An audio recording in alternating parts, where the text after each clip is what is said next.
I spilt my Mongolian finger on my knee. I'm looking with this. Oh no, there is questions there. Fine.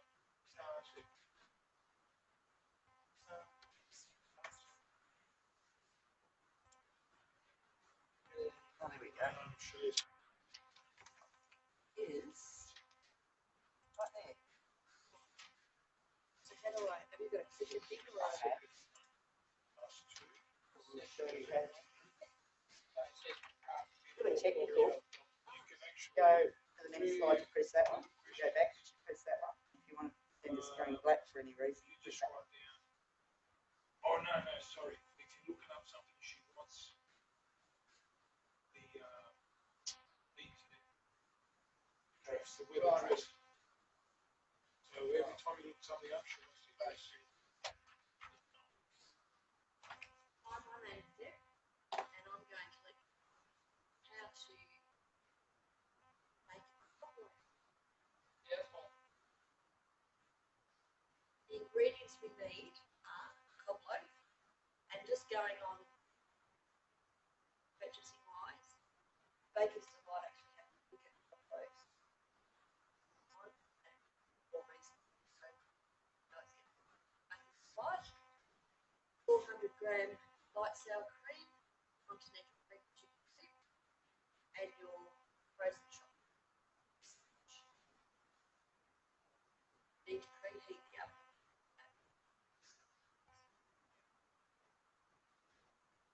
Step 2, you cut the lid off the top of the cob loaf. Then put your hands in and work that cob loaf out, like that.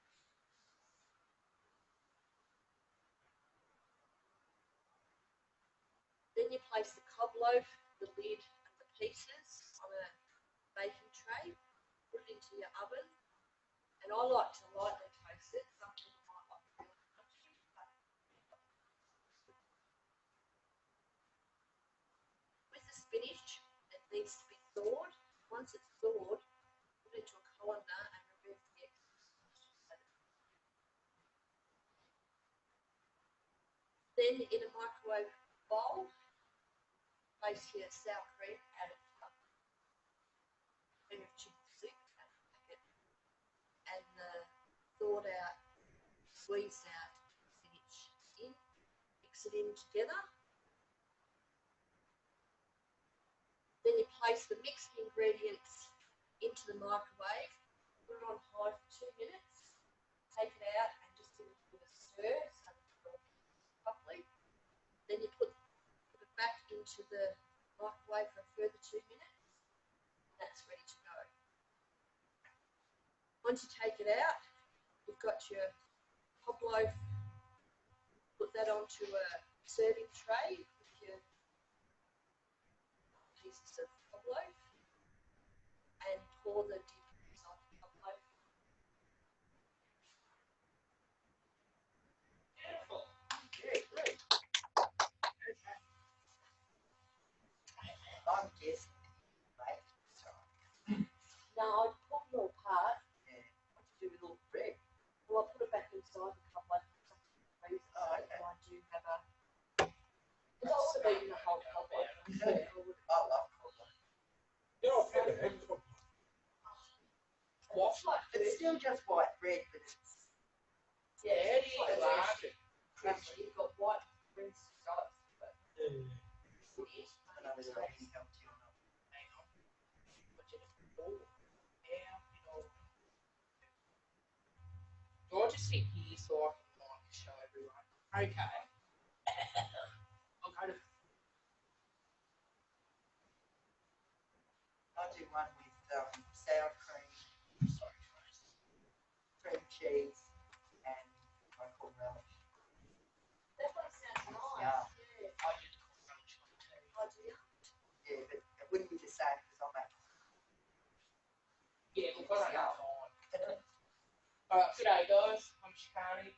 I'm just here to teach us about how to dye your hair at home. Okay. This is a small presentation on how you can dye your hair at home on your own. An easy step-by-step presentation on the simple steps you need to take to get the best results at home.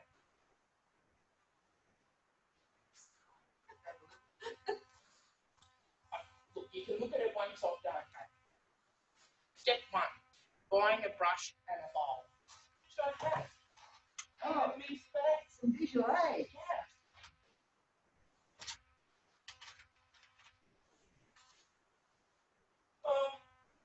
You can buy these at Warehouse for $10 for the bowl, $5 for the brush.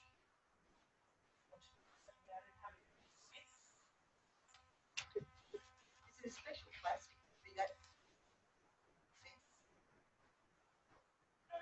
get something down at cheapest chips. Oh, look, you could probably go to cheapest chips and get it for like next to nothing. Okay. Yeah. Anyway, so step 1, buying a brush and a bowl. First, you need to ensure you have a bowl and a brush to be able to mix your own hair dye. These can be purchased at Warehouse for $10.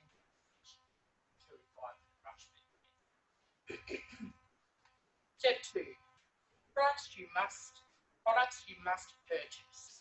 A tube of hair dye, a bottle of developer, plastic gloves to prevent the dye from getting on your hands, sectioning clips, we'll explain why in the next slide, a timer on your phone to obviously time how long you hair for, and a comb with a tailed end. Step 3, section your hair. To make the process of dyeing your hair easier on yourself, it is much easier to section your hair into 4 parts, making it easier to dye your hair on your own. It also ensures that you do not miss any sections of hair. Take your comb and make a split down the centre of your hair. Go from the back to the front. And make another section by going from the top straight down behind your ears, and that will create 4 sections for you to work with, making it easier. See? Yes?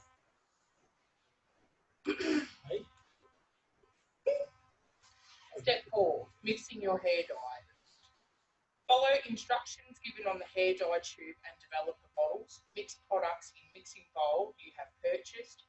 Ensure to mix well and make sure you activate the hair dye properly, because there is nothing worse when people have to doesn't work properly, because you have your tube of hair dye and then you have a tube of developer. Put them together and that's what activates the hair. Step 5, placing hair dye on hair. Start at the top of your sections on the roots of your hair, ensuring your brush has plenty of hair dye on it. Swipe up and down to coat roots in hair dye. Repeat until all sections of scalp are covered in dye. Once roots are completely covered, then take the lengths of your hair and saturate the ends with the remainder of hair dye. You may take your comb and brush through to your ends to ensure even coating. Step 6, wait and wash out hair dye. Wait the recommended time on dye packet, usually 35 to 45 minutes. Use warm water to wash out hair dye. Use shampoo and conditioner as normal. Remember to wash out well. It is recommended you use a leave-in conditioner to maintain the health of your hair. I have one here that you can check out. I use it in my hair. Best stuff I've ever bought. It is this little precious nature stuff. It is vegan friendly. They don't test it on animals. It's very good for your hair. And then we go on to thank you for listening. Is there any questions? Anyone? How long does the run last?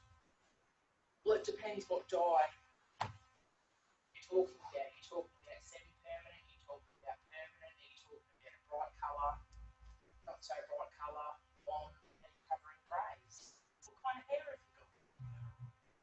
There's a lot to it. Yep. But in my case, if we were to talk about mine here, I do mine every 3 weeks because I don't like rerun. But normally it's to last 6 weeks, and then maybe every 3 weeks you put a refresher through your ears. But a normal person will dye their hair every 5 to 6 weeks. It doesn't work. What doesn't work? My hair doesn't hold dye. Really? What are they trying to use on the hair?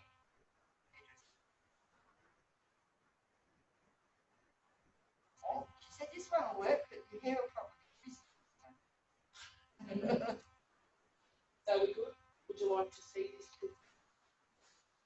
Actually, would you like a copy of it? Not because I'm going to show anybody, but in case I get asked for proof that you did it. No, that's all right. What about doing stuff like that? What do you mean? Like, All the coloured stuff. see, that's on brain. So that one is the dye that is a fruit, so they dye your hair, say, a darker colour, and then foil their hairs. Oh, okay. To get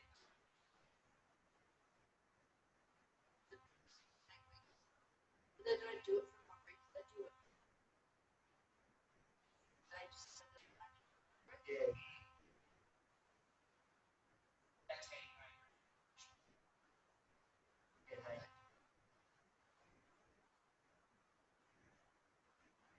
That's fine. Beautiful. Yeah, so, I will work it out. I'll see if I can. there is a compression tool that you can use that push it up. If not, Whether it's actually just a towel. I will, and this is just tomorrow, I will see if I can Bluetooth it from this to her laptop. Her laptop's got Bluetooth. I'll send it to you that way. If not, I'll just wait on you to see then Yeah, USB's fine. and bring it in, see if we can Upload it, and I'll do what I did with Debs that didn't want to copy, drag. Just say I've got that. other stuff here too, but it was pretty irrelevant to what I was doing. So you got like curly straight, Yeah. and that one's dangerous. Oh, okay. Very good at this stuff. You just sell it. All that stuff. Saved my hair. Not Yes. as you say, same. It's expensive. For that bottle, it's $36. But I only really use it because I dye my hair every 3 weeks. But the dye that I use on the ends of my hair is semi-permanent. It's a what's the word I'm looking for? Advanced as well. So it's not. Okay. It's a, like, well, it's actually So it's a vegan. treatment as well. Yeah, it's a treatment as well. Because my hair's healthy as like, I get asked all the time, how's your hair so healthy because of how bright it is and the colours you have in it? Yeah. But So the bright colours are favourite. Stuff. Oh, well, see, I'm pretty lucky. See, I'll keep on top of mine. Like, I suppose if you went to a hairdresser and you'll only get it done every 6 weeks, but I don't let mine get like that.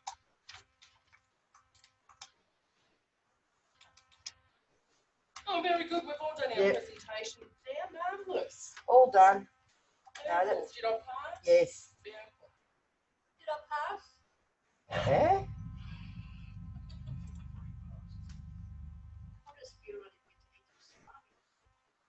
Oh, my gut was feeling that at 3 o'clock in the morning. I was laying in bed and I was like, oh, what? And I woke up and I was like, oh, okay.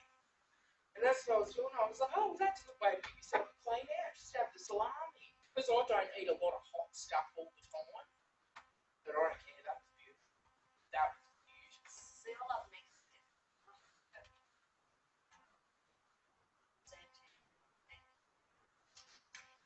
Okay.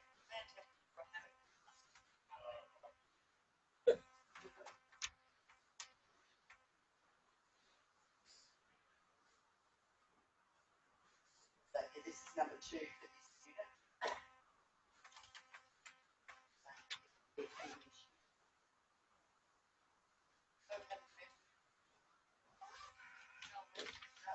Who's the new guy? Yeah, that's a really good question. Haven't heard from him. Oh. Maybe doesn't think it's on a list. Because he doesn't know. Oh, shit, he cooked 2 trays. What's that timetable? Yeah, but the updated one, because we've all still got the old one. Yeah, No, this we've got week the didn't change. we've got the new one. This week didn't change. Well, Always Sunday and Wednesday. Trevor was never going to be. Yeah, Oh. Trevor knew months ago.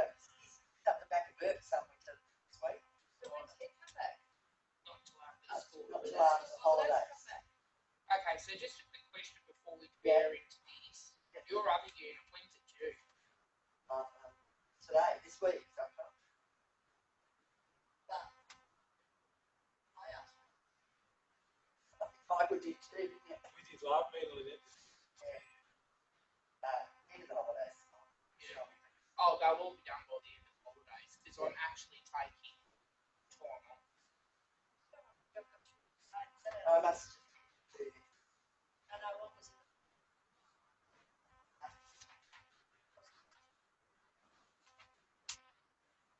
That one's slow.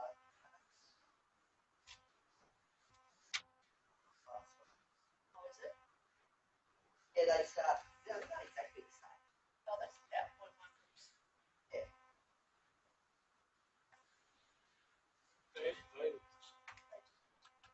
But yeah, Two bottom, yeah. yeah, just use the same slide again. Yeah. Just as a reminder. Just as a Just reminder. to infuse. Yeah, Must be something important. or not. It's not a super back.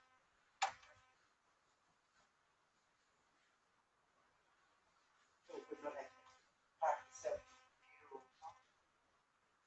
Okay. So tonight I'm going to move into the risk management process itself. Last week was really introduction to hazards and that sort of thing. I can't even remember what we did, I'll be honest. But tonight, identifying hazards and how we're going to do it. As you can see, that's the first step in the risk management process. That's pretty obvious. You can't fix what you don't know about. And we need to really be encouraging people in our workplaces, not just to think, oh, it's safe, it's important, but to actively identify hazards and pass that information on. The only way that you can make workplaces any safer. Sorry, is that actually taking? Yes.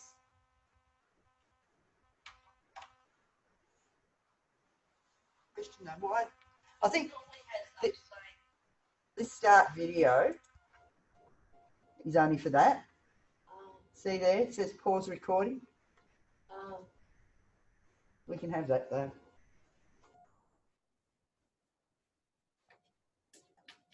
And if only this bit comes through, I will stand correct. Thank you.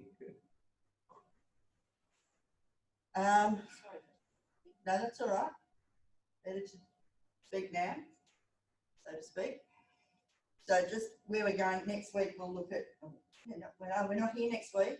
all the week after. 2 weeks of the school holidays, we're not here.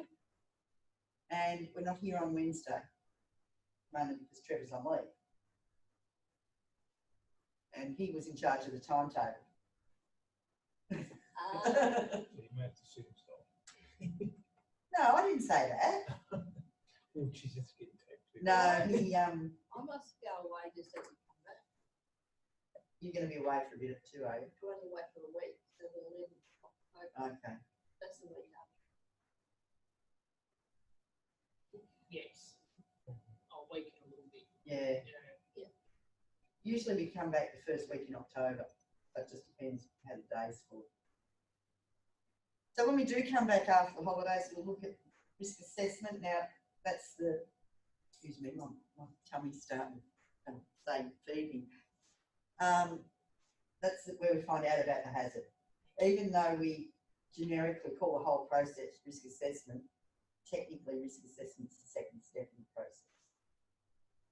And once we know all about the hazard, we know about it, we know, have information about it, then we can look at, well, how are we going to reduce the risk? And that's the week after that. We'll probably do monitor that night too, I think. And as we go through, I've decided I'm going to do a hazard of the week, just so we get a little bit of detail on all the different sorts of hazards. We've got 2 tonight. Okay, now I've got to remember what that clip was. Yeah, we're going to look at that because it was a bit funny. So you've already seen the wheel.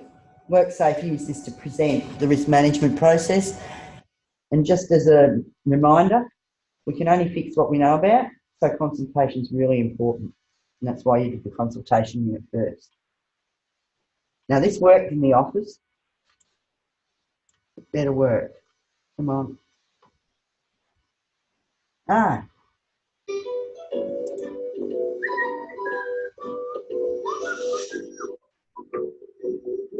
Oh, this is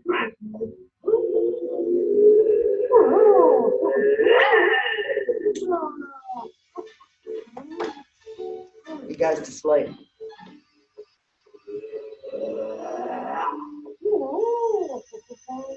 Bit of a hazard there, isn't it?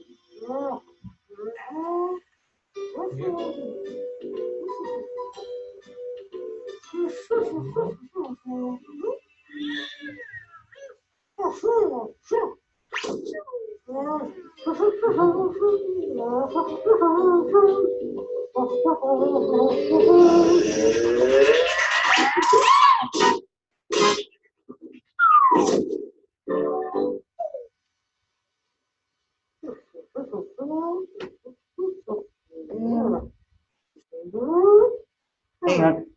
What about the one where he had the overhead thing hanging? What else could you have done there? Up the barrier. Yeah. New barrier. Yeah, so we're really moving into a new phase. Yes, we all identified it as a hazard.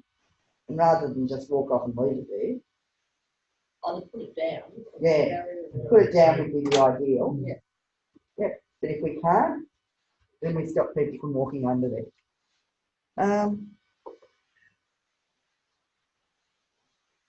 Yeah, this is where I started to decide, do we do it or not? But we might, I think.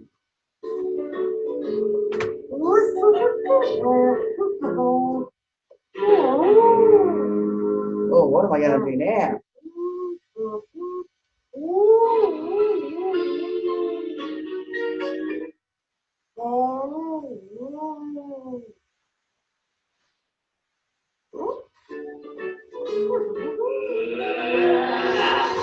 So there's a warning in his head.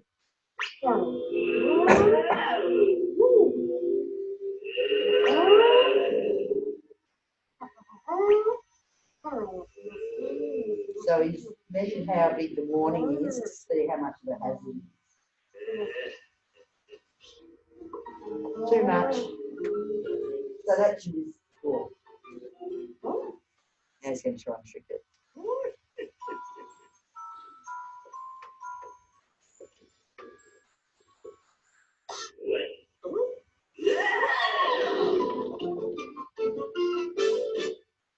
Didn't take long to get there after all.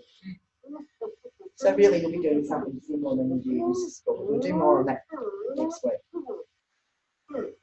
It's all a little bit out of order, unfortunately. So here's some more hazards. Is that a hazard?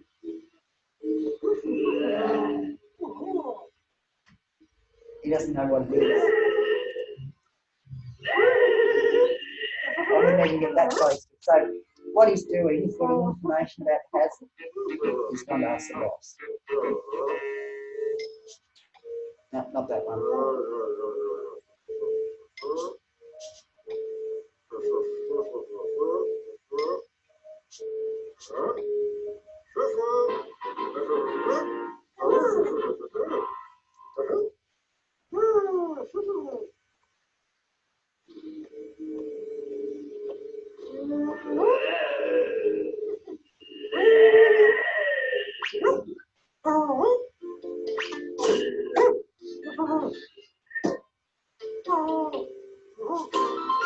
Anything else you could have done there? Yes, decent name.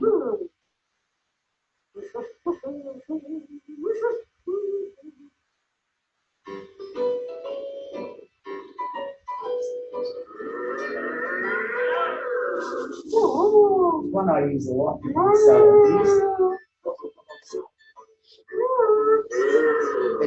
And it's easy to do something about. Did he? Let's leave it then.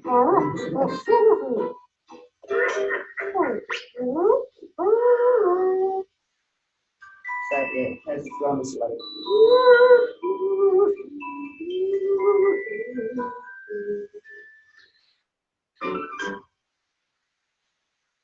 Speaking of the things there, I watched the thing on TV last night about the Cherokee. Yeah. Mm. Like the radiation. It's still getting people, like babies that are born now, Yeah. that are actually coming out 40s tumours. Yeah. And their parents probably weren't even born then. Yeah. Yeah, radiation affects all the reproductive cells as well. Yeah. So whoever in their ancestry was exposed had damage to their reproductive cells. Yeah, it's so random. Yeah. Well, they had that meter, and they've actually dropped shop that they're doing it, but they've actually got guys going through, and the guy had the meter. I think it was actually in the hospital in the waiting room, and there was still like all the paperwork was there, everything was there, and there was like a cloth or something there, and he's put it near the cloth. It's gone up to something like 8 times. What it's supposed to be. What Yeah. it's safe. Because he put it in the room itself, it was safe, but as soon as you put it up to the cloth. That's incredibly long decomposition time. Yeah. Why how long is, sorry, So that's why it's to this day, like you can walk around and all of the clothing and everything was thrown in a room in the basement, and you're still not allowed, like that room's still locked up to this day. Oh, okay. That's in the hospital. Yeah. I wonder how long that stays in the It's generation. hundreds of years. Oh, like generation. in the yeah, people, okay. like in the actual person. Yeah, it would depend, I guess, whether you threw the unlucky storm or actually affected. And then it's a different sort of transmission. It's still luck of the draw whether you get a particular gene or not. Yeah. And it's not that simple, but yeah, it's really scary.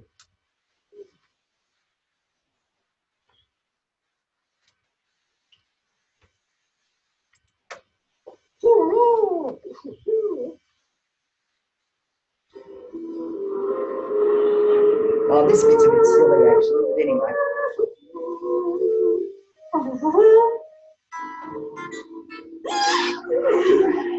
What is getting us to think about here though is what's the actual hazard? He's got a few more things to do, yeah.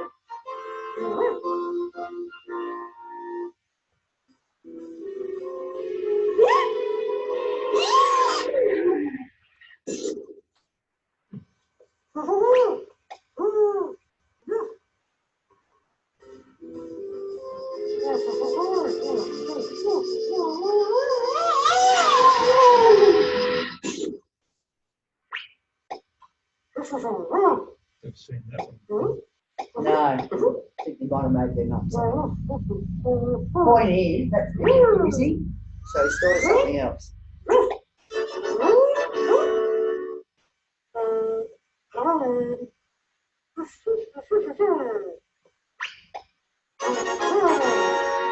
So you've identified the real hazard and you've done something about it.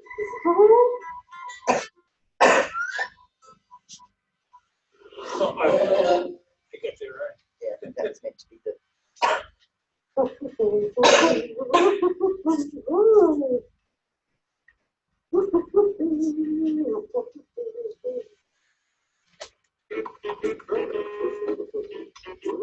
This one's a good one. Here's our microphone cord. I don't even know if we use it now because I think it's the one. Bit of teamwork.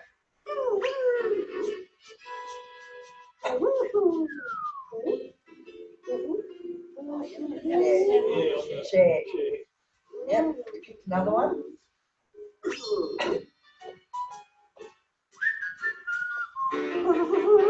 That was the boss's idea.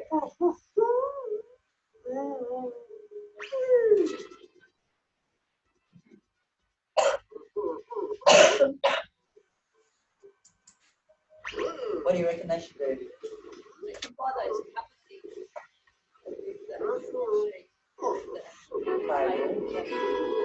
Or when he's starting to set up some wireless.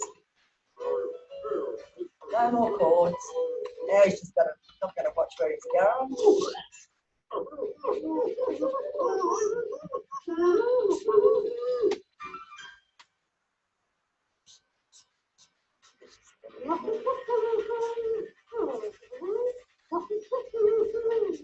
This is something else you can talk to your co-workers about, or the boss when he says he can't afford to do anything.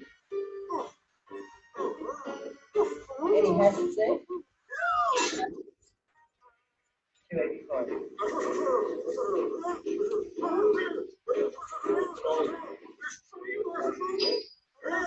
So the boss is upset because he's lost some money.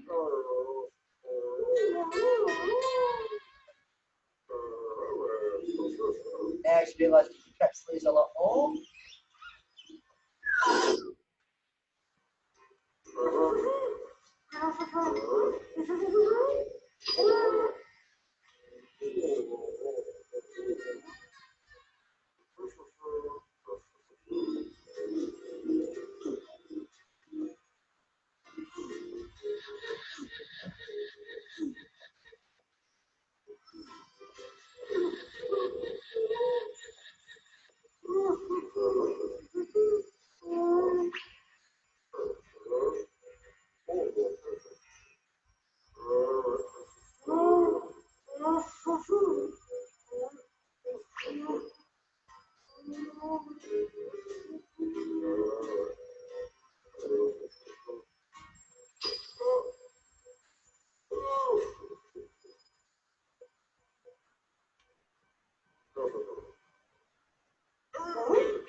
Pretty good try.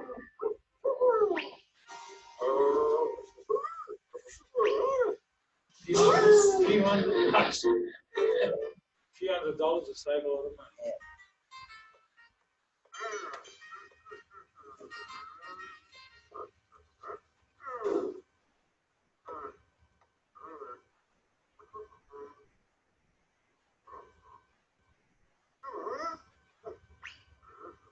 What do you reckon might happen next?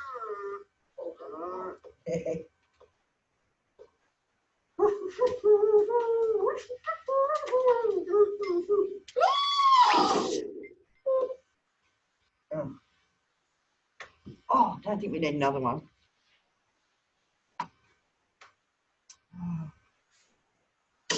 No. We don't need any more Napo. It is too. Not that it mattered.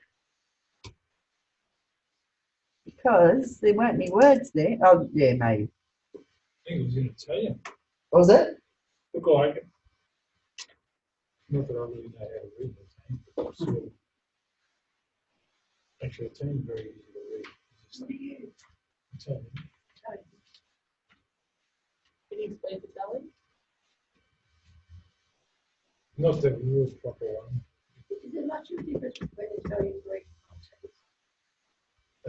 Italian and Maltese is not too bad. But Greeks. Is it? The Greek's got a different accent, isn't it? It's like reading it, really. Maltese is a lot of words that are the same. Spanish is the same as a lot. Oh, really?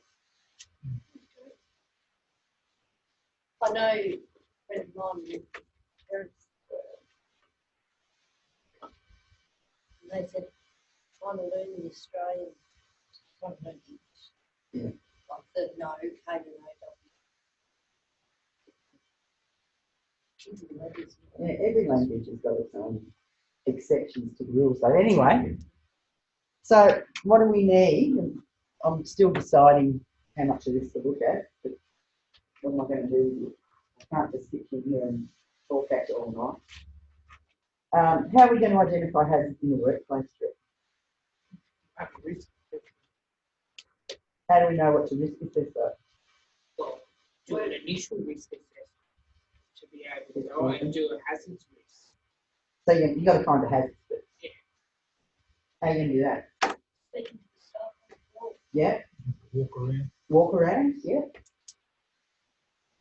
When you're speaking to the staff on the floor, how might you prompt them to find out if there's any hazards? Sometimes what I'm doing, because I do every week, I do a safety work, I just sort up and I'll say, give them the safety shoes. Mm-hmm. Which I that, and in the end they come and say, it's not a lot lighter. Yes. There, or is that there, or so it's really getting the rapport with them that they know, and making sure that you let them know when something is done about it. Like, yeah. Because you'll get a lot of workplaces where they say, oh, I don't think you're against done. done. Yeah. But if you actually let them know when it's getting done and when it is done, like this thing, but keeping that communication. Yeah, really important. I came across this one today actually while I was looking for things about hazard identification specifically. It's a New Zealand video, so some of the references to regulations and what have you aren't same, and they've got all their statistics in there, which is pretty interesting actually. But the questions that they were looking at here were good. Now, I just hope this is the right video. So I looked at a few.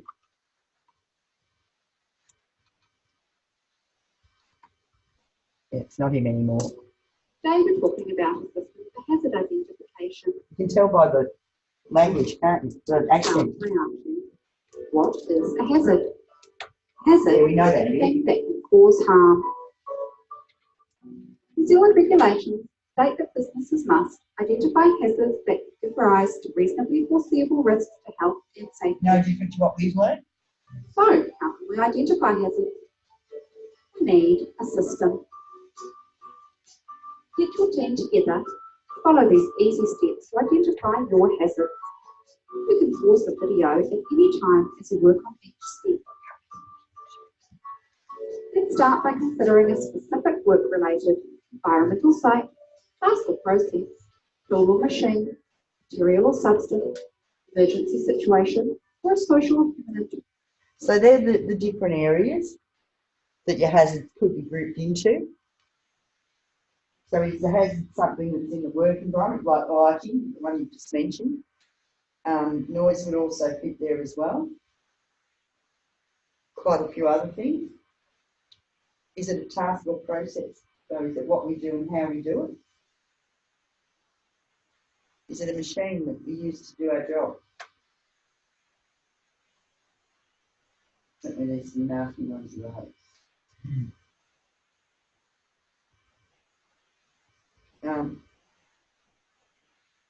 Material or substance, what are we talking about here? Chemicals. Yeah. And bear in mind too, it's not just chemicals that you might sort of think, you know, your roundups and detergents and that sort of thing. But even, and this is where the material part comes in, breathing in wood dust. Some of our native eucalypts, when you're sawing them dry, they're quite toxic to breathe in. So at So- my workplace, they use sorbic acid and Avicil for the shred, to stop the shred sticking Yeah. together Yeah. and to stop it from going wrong. So Mhm. they're powdered them, so you have quite a high content powder. Yeah. Dust. Mm-hmm. It's sorbic acid. That can cause Yeah, skin irritation. it'd be interesting to have a look at the data sheet because it's starting to see. There's when you're welding, especially galvanized iron. Mm-hmm. No, gal, the fuse. Fumes. Yeah. Yep. The emergency situation part, so that's moving on a little bit. So if you do actually have something like fire, flood, windstorm, what sort of hazards we're going to be in that situation. And then the people one. 5-day group that I'm doing at the moment, so a lot of people who are working with people. I should have said tornado then. What's that? Because there was a tornado last weekend. Yeah. I did hear about that. Feature. Petrol bar, yeah. Yeah, that one. Picked up cattle. Yeah. You know, Just down here. you know where you go on a wagon, you've got on the right Yeah. side that big beef. Yeah, yeah. There was just a section, probably this room and another, probably this room again, and it just went straight through that one section and took the roof off all the holding yards, picked up cattle, picked up, like there was tin across the other side of the road, there was trees, there was just one patch straight. That's their working place, so it's just, actually it was on Friday. Yeah, and I remember hearing that, and it brought back lots of memories. It's about 1988, I think, maybe a little bit earlier than that. It was 86, but anyway. We were sitting there in our lounge room, said, oh, it's getting a bit blowy outside. Then we got a full-on storm, and we heard a crash. Anyway, my husband stuck his head outside, came back and said, we just lost the car. I said, what? Yeah, there's a tree across the windscreen. Storm had uprooted. When I say a cypress tree, it was one of my husband's grandfather planted in the 20s. It was huge. Couldn't get your hands around. There was that one and there was two others, and they were all boom, boom, boom. He thought he was planting a hedge fund. And the three of them came down the same night. And our backyard was just full of cypress. Now, we were both sitting in our lounge room, which was like 8 feet away from where those trees finished. And the same night, native pump shed, they just up the road from us, and they found that about 5 miles away as the crow flies. It just picked it up. Yeah, and blew it away. Yeah. To this day, the trees actually took out a yellow veranda pole. Still on good though. 1988? Yeah, it obviously didn't need to be there.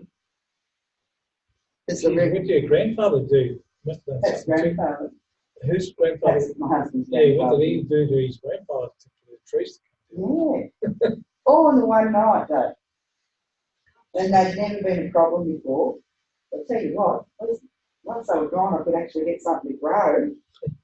It's never just sucking everything out of the soil. And dropping needles all the time that was making the soil too acid. Anyway, but going back to our people problem, that's the hardest one to actually, not so much identify. Yeah, it is actually the hardest one to identify. Because quite often you don't pick it up until something's gone wrong. Would you agree, Shikani? You've worked in that industry. Yeah. Unless you've got a really good, perhaps, for want of a better word, report on the person, it's really a suck at yourself. It's really hard, like, unless you know, especially in nursing, unless you know them on more of a personal level, you know, and you're not someone looking from the outside and going, oh, you know, she's just having an off day. Like, I knew when my workers were good and when they weren't, because they knew to come to me, you know. Yeah. But a lot of places, like in nursing, everyone gets very busy and everyone kind of takes care of themselves, but forgets that we're a team. Okay. So yeah, and certainly that sort of thing you're talking about. It's not until someone comes to you with a doctor's certificate and says, yeah, I'm going on stress leave. But I was also thinking about the hazards that you work with, the people that you're working with, rather. Yeah, and sometimes you might know that person, you know, they bite or whatever, and we're all individuals, we're all different, which makes it hard. But you can't just walk into a room and say, oh yeah, there's Mrs. Brooks, I reckon by looking at her, I can tell she's going to do it. You can't do it.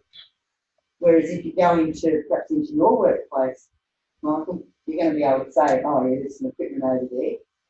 There's some, yeah, we've got to take some precautions here or put some controls in place to reduce the risk of people getting hurt. We can see it.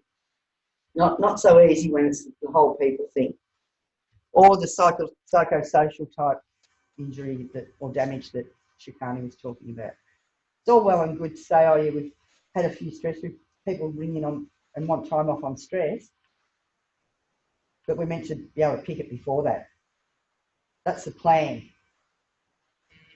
And sometimes you can sort of say, okay, particularly maybe coming up to busy times of the year, if you have one of those, or coming up to anniversaries of something, or if there's a feeling of uncertainty in the organisation because of a restructure, or underlying HR type issues, they're all indicators that perhaps, hey, we need to be aware and we need to be looking out for people. And really, it comes down to middle managers. If you haven't got good middle managers, you're not going to pick it up. We've got a family at our work. The son used to work there. He took his life properly. Oh, really? And his brother works at work. So his brother's lost his younger sister 3 years ago. She was ill. And then he lost his brother 12 months ago. Oh, poor thing. So he Yeah, they've sort of got those dates set aside and they've got the support that employees.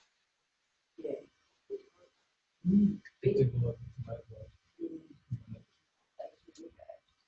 But yeah, it's sort of those anniversaries are. His mum messaged me last week because it's his sister's anniversary on Friday. She said, "Oh, that he was working on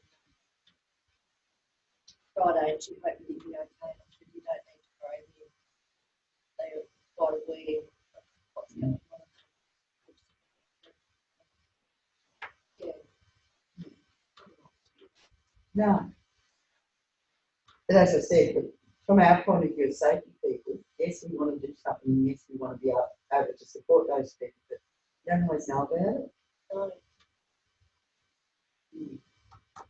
And as far as including it in your hazard identification, you really are looking at soft type things. You can't go and measure the temperature or anything like that that's really concrete. You're only going to know about it from talking to people, keeping your finger on the button. And I guess that's one reason, mind you, about the only reason that I can think of why a safety person sits in HR, human resources area. Which most big companies, that's where safety sits, but it's because they have their finger on that sort of information. They're the ones that know if there's any crisis happening, if people are overworked or anything like that. They're the ones who are going to be able to feed into the safety people. Bill's team's a bit light on people for the next 2 weeks because so-and-so's off sick. Because there's another reason why people might get stressed. There's too much to do. And even just like you said at the end of the year, we've got Christmas time. Yeah. People have issues with spending and just the actual season. They call it silly season for a reason. A lot of families have issues at Christmas time. Yeah. In this new age world of ours. And where are the kids going to be this Christmas? That sort of stuff. We've got extended and disjointed family. And it could be too, it's the only time of the year you see your brothers and your sisters all in one place. And that may be good or maybe it won't. Yeah. The people that you don't see very often. Yeah, that's changed a lot of things. Pardon? I said, that's changed. I remember when I was a kid, we all used to get together, uncles, aunties, cousins. I mean, now the families just got massive. Yep. But now you find when everybody gets together, there's arguments. Oh, okay. Always find something fun. Yeah.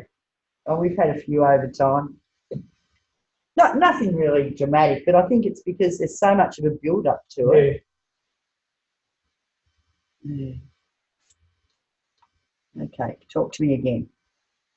Well, what's it done? That's not it. No, you just click to the next video. A hazard can be described as the... Today we're talking about a system for hazard identification. Except it's gone back to the start. There it is. Got it?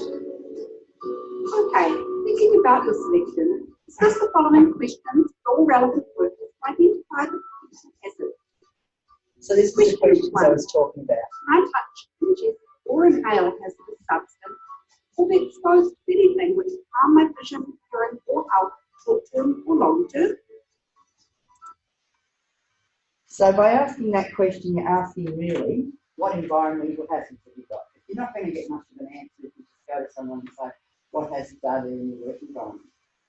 We need to give them a bit more than that. And this is why I thought this was actually quite good, because it does, I mean, that's not you. You would need to look at that question and say, okay, how am I going to ask this of the work group? And it might be that that's not all relevant. So that it might get you thinking, what else could I ask about the work environment? Okay. Well, you sort of got two ends of that scale, because like I can see up there hearing. Our work, where I work, we've got to wear hearing protection. Yeah.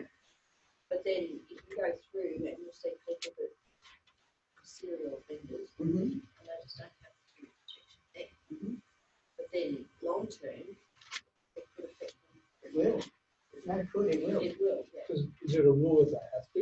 Yeah, when you walk through that door, it's a sign, hearing protection passes. And really, as a safety manager, it would depend very much on how the workplace is set up, how much actual sway you've got over an individual employee. Yeah. So you need to really be involving the supervisors. Well, management need to. Yeah. More so even for a HSR. Yeah. Because we definitely, HSRs definitely don't have any authority to tell people what to do. No. And you're setting yourself up with some people just to get, go and suck eggs, dude. Yeah. Yeah. It's the same with mobile phones. Why is that? You've lost me. There's people in this day and age that'll have mobile phones with Bluetooth music to their under their ear protection. And you can hear it? Well, how the hell are they supposed to hear anyone else? Well, Somebody else yeah, but if you can hear it and they've got it in their ear, yeah. how loud's it got to be? I said that to Trev one day because he was sitting there with his headphones on. Yeah, he did it in the Beatles today, Trev. He goes, well, I think I can hear it. He said, what? But there's other things in there as well. And it is about, when we're looking at the environment, quite often it can be about long-term health. Like with chemicals, you've got a bit of both there. So we've got ammonia at work. Yeah. And that's very hard to. Well, by the time you realise that it's there, it's too I late. smell it, yeah, you can smell it too. Yeah, you get sensitised to it really quickly, and that's why they have detectors for it. So, yeah, and it does need to be, actually, Scrappy, I think it's cool. Yeah, we put together some training just to make sure everyone knew what the alarms need. They're not going too good, are they? Scrappy. You know, They're talking about closing down. really? Yeah, they lost a big contract with, Beta. yeah, they lost a big contract with Andrew Jacks. We've got so many people casual. Yeah, It's not good. it doesn't look good. It's not good for anyone. No. Anyway, that's a bit of talk we needed to do there. So that's it. But that's the sort of question you might ask your work group as part of that walk around. Be a little bit more specific than, oh, you've got any safety issues. Yeah, is that the right one? No, the one next to it. That one. Oh, this is some New Zealand information. So that was disease. 10 times more likely to be killed by illness than an accident. Because we've done lots of work on the safety Can part. I get caught in or entangled with moving parts, or crushed, or cracked by anything? Yeah, so again, another question that you might ask about whatever they're using. How many of these things do you see around? Yeah, and you just see the bloke standing back and throwing it in. I wonder what would happen if something got stuck.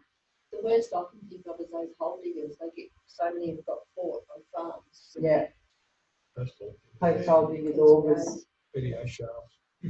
Yeah, PDO shaft's probably the worst one. Yeah, it comes up in every discussion. And the number of covers that aren't there. You've got the bar. If you've seen it, well, you would have seen the shaft on the back of the tractor that actually runs whatever implement you've got behind you. And they could be running at hundreds of revs a minute. What happens if you blade gets caught in it? We have heaps of conveyors at work that we just but a majority, because we've only just built our factory, we've got sort of the latest. Yeah. But there's still spots that we've had to do risk assessments on. Oh, I'm sure they will be. Yeah. Because we don't have a crystal ball. No. Wouldn't that be great? No. If we could have a safety crystal ball. But you can only do what you can do, and really something like that, the best option if you could do it would be to go and have a look at somewhere else that's got that equipment. Yeah. And that's not always feasible. So you have to wait until it's in place and really. There's so many different ones like you've got. Yeah, it's just hundreds of But for something like you're talking about, you would be asking, where are the mobile bits? Where are the parts that are moving that people could get caught in? Just so that you can say, well, okay, here's the rule. Anything that moves, we need to know about, and we need to look at a way to stop people from coming into contact. You've got plenty. The more automated we get, the more moving parts you're going to have.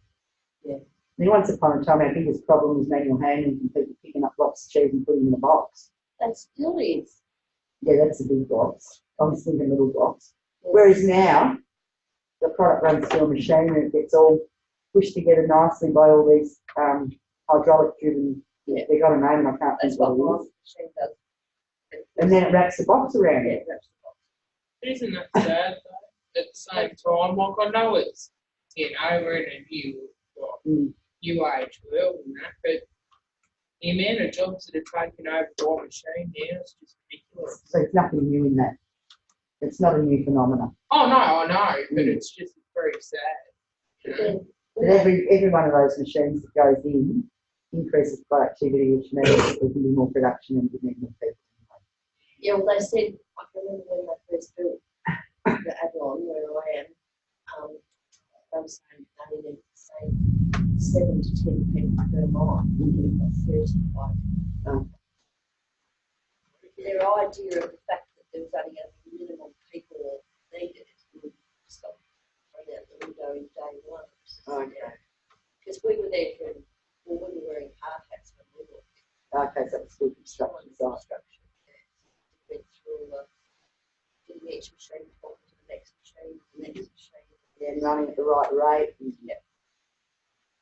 It's been an eye-opener. We had to go for a white card first. Well, laughing at this with my manager was okay, there's lots of New Zealanders working out here in Australia. Just about every plant I go to, I've met 2 or 3 of them. Yeah, because over there it's big. That's their main.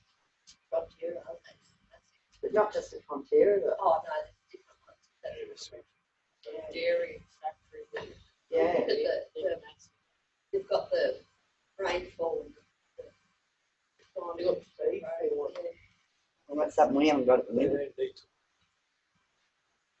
just let it do. Yeah. Oh well. But again, it's just another way of putting where might you hurt yourself. Be a little bit specific when you look at things. Okay, there's a few more questions here. We'll watch this and I'll let you have a break, maybe. Another best practices. And again, remember this is New Zealand. But we've got that sort of thing too. We've got our plant compliance code. Can I be first?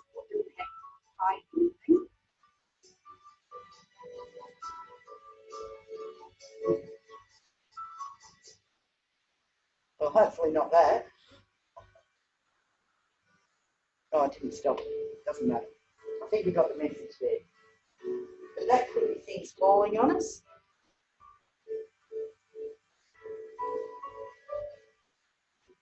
Question 4. Just before we go there, what other sort of impact hazards might we have at a workplace? Impact. Yeah, there's something hits you or you hit something. But can it be soluble? Be good? Yeah.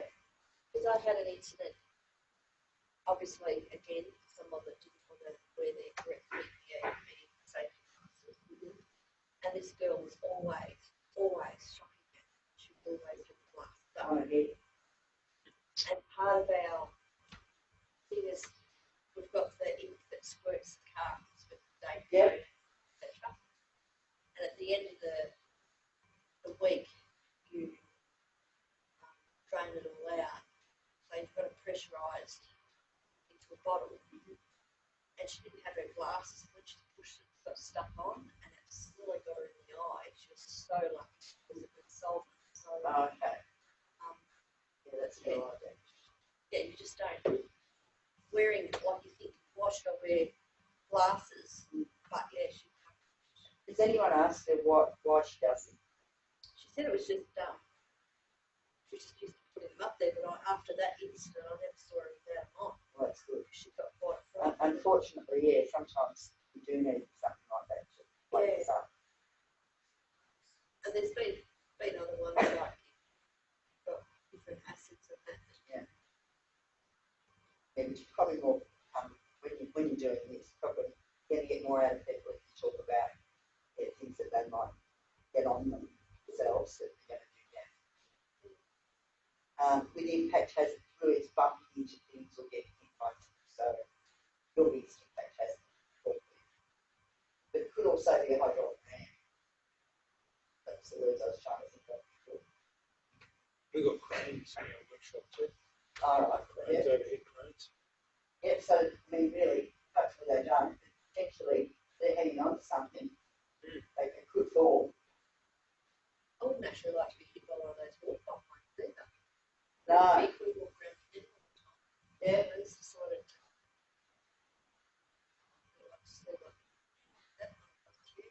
Well, it's still not you over. Yeah. Potentially, it's going to run over. Yeah. Which it's scary.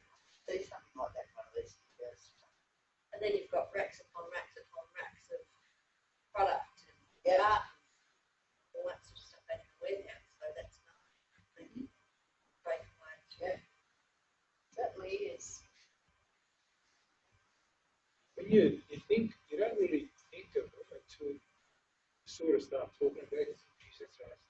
Yeah. There's a lot of hazards out there, a lot. Yeah, and we have to function, so there's always going to be risk, which usually comes from being exposed to some sort of hazard. But we just have to work and live with it rather than letting it be the that's right. be the thing that's going to actually hurt us. So you can even have safety knots. You have impact on safety knots. You can cut your post stitches complete. So There's another it's hazard. something so small or something. Yeah. Yeah. So it's a matter of having the conversation and really going into your workplace and not just looking for hazards, actively looking for hazards. Not just hoping you might see something. We probably won't if you do that. Can I come into contact with something that could cut, puncture, or abrade me? What did you just ask? So it could be something right from, your scalpel, for want of a better word, because that's what we like. Your cutting knives, scissors, right through to things that are motorised. Yeah, we've got lots of different ones. You've got block cutters that cut the blocks, and you've got the baggers that take the actual plastic off the. Yeah, so there's some sort of cutting trees, and mechanism. it's cutting there. Yeah. Up there. Yeah. There's lots of. Guillotines. And you cutting metals, sheets of metal? Yeah, we've got guillotines, we've got grinders. Yeah.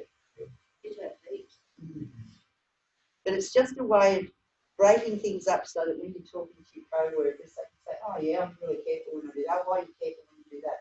Oh, because it might cut me. Then you're starting to get, as soon as someone says they're being really careful, that should send alarm bells.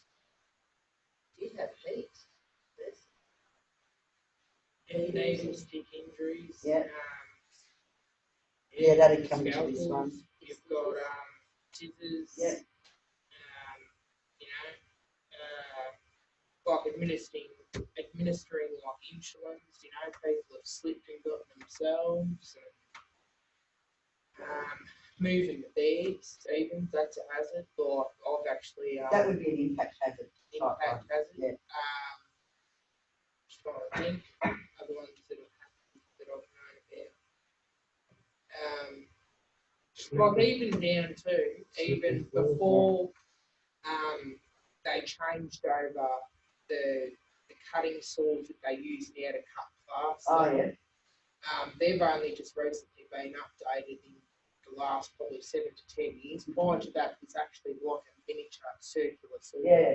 So if you weren't careful and you slipped and cut someone, that happened quite a bit. I can remember having plaster, not like me, my brother having plaster cut off with a pair of pliers. I remember my first day of prep, I thought I was this big hairy hero.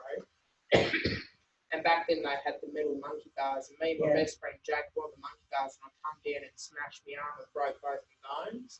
Anyway, I was put in faster, and I was absolutely petrified of the saw. Wouldn't do it. So my dad, who was a big boy, he had to get there with scissors and physically cut it off. Oh yeah, I was petrified because my dad's like, "Oh, she's gonna cut you," and I'm like, "Oh, you don't do that." Good on him. My dad was a bastard, man. I tell you what, I remember, another time, I'm broke. I know my little granddaughter had a big plaster on as a 2-year-old. I mean, she broke a leg, I broke a femur, so she had all of one leg from hip to, actually from here. Yeah, it's horrible, a horrible 6 weeks. All the way down to one ankle, and then on the other side, just down to a knee. Well, they said, oh, you know, when it came time to take it off, they said, you might have to knock her out to do this because of the noise. Yeah. They tried it with earmuffs and she was fine. Yeah. Because it is noisy. Like, people don't realise how noisy, even with like the new modern technology, like it is loud. I mean, if you're rich, you don't have plaster.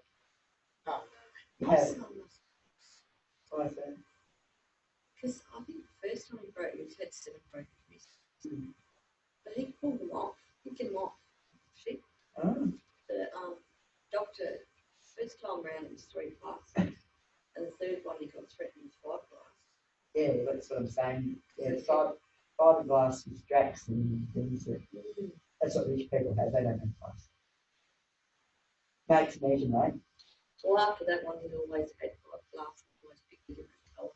I Okay. think it was like 12 motorbike, I think. Oh, really? Oh, jeez. Yeah, so I'm sure there are lots of those sort of things in any workplace. Most of them have already come with the control already in place, either by design or whatever. When I think about, I cut some cards up the other day at work, and when I did it a few years ago, it was the guard was in the bloody way, and I was so tempted, no, not taking it off. But now we've got one of the ones with everything.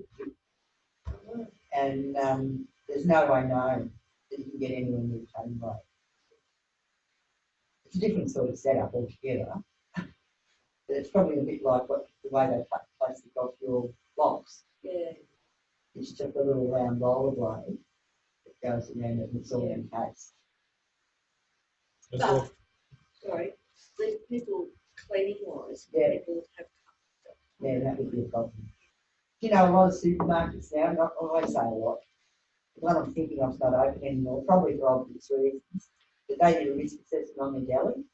They decided they weren't going to risk their workers getting cut by the meat slicer. So they decided to buy all their meat in pre-sliced. So bad luck if they run out of slice whatever hand you wanted, or if you wanted a bit thinner or a bit thicker, they could do it. Because they didn't want people using the electric slicer. Your What's workplace the point? closed down. Well, yeah. I was about to say we've got 2 guillotines and a new one, and not old, but when I say old, probably 10 years old. The new one's only about 3 or 4 years old. And the old one's got just a guard in front of the blade, and you can't put your finger in it because it's only about that much. Yeah. But the new one, it's got no guard in front of the blade, but it's got a laser light. Okay, so Anything that goes, it just won't go. It'll just switch off. until someone figures out where the detector for that is. Oh, we know. Everyone knows where the detector is, but you can't. You won't. You're not allowed. Yeah, if you get caught, well, you know. It's quite often our workers are their own worst enemy. They will look to ways to do things quicker. I've seen people in the room that I'm in. I've seen them climb over the top of conveyors and do all sorts of things. And I just, While it's running. one of them actually looked at me one day, and I reckon my jaw had dropped. He was like, "Are you serious?" Like, and it was just like, "Sorry, Deb, I won't do that again." It was just like, She got the message then, or did? I didn't say a word. I was just gobsmacked that they actually did it. It was The like, fact that you didn't say anything, you saw it and didn't say anything. Sent a message. Sent a message. But then there's two ways of consulting in that respect. I didn't say anything, but the woman inside who's a HSR as well, Yeah. she's like a full of the gate. She yells when she Okay. later. Yeah. And it was just like, you get two different, like I got a sorry straight away. Mm. And it was like, Yeah, but it's not you she's going to be saying sorry to if she hurts herself. No, but it was just like seeing the two different ways. Like mine wasn't a yelling at her, this other one was. Yeah, but I suppose sometimes, like, I know I've been in situations, like, I'm a pretty approachable person. Like, I'm a very stern boss, but I'm very approachable. But there's even been incidences where you don't even think before you speak because you can see it about to unfold and you just like, boom, and you have to like, no, don't do that. Yeah. And I can't help it. And they're like, oh, I'm sorry, Shikani. I'm like, it's okay. Just don't talk like that. Yeah. You know,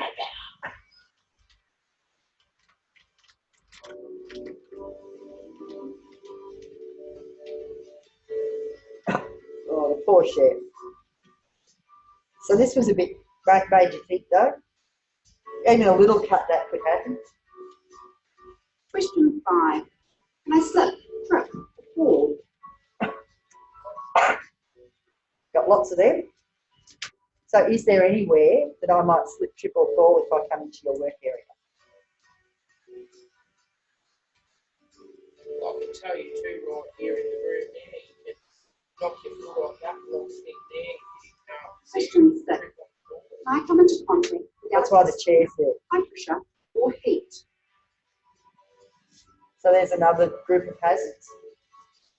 They're going to hurt us, aren't they? No, another did you know? Just a little bit of electric current. Question 7. It's actually the current Likely that's to going to fire, kill you rather than the property bulb. damage, or harm to the environment. Oh yeah, you don't really. Well, we do. But if we can keep people safe, then we're going to look after the environment too.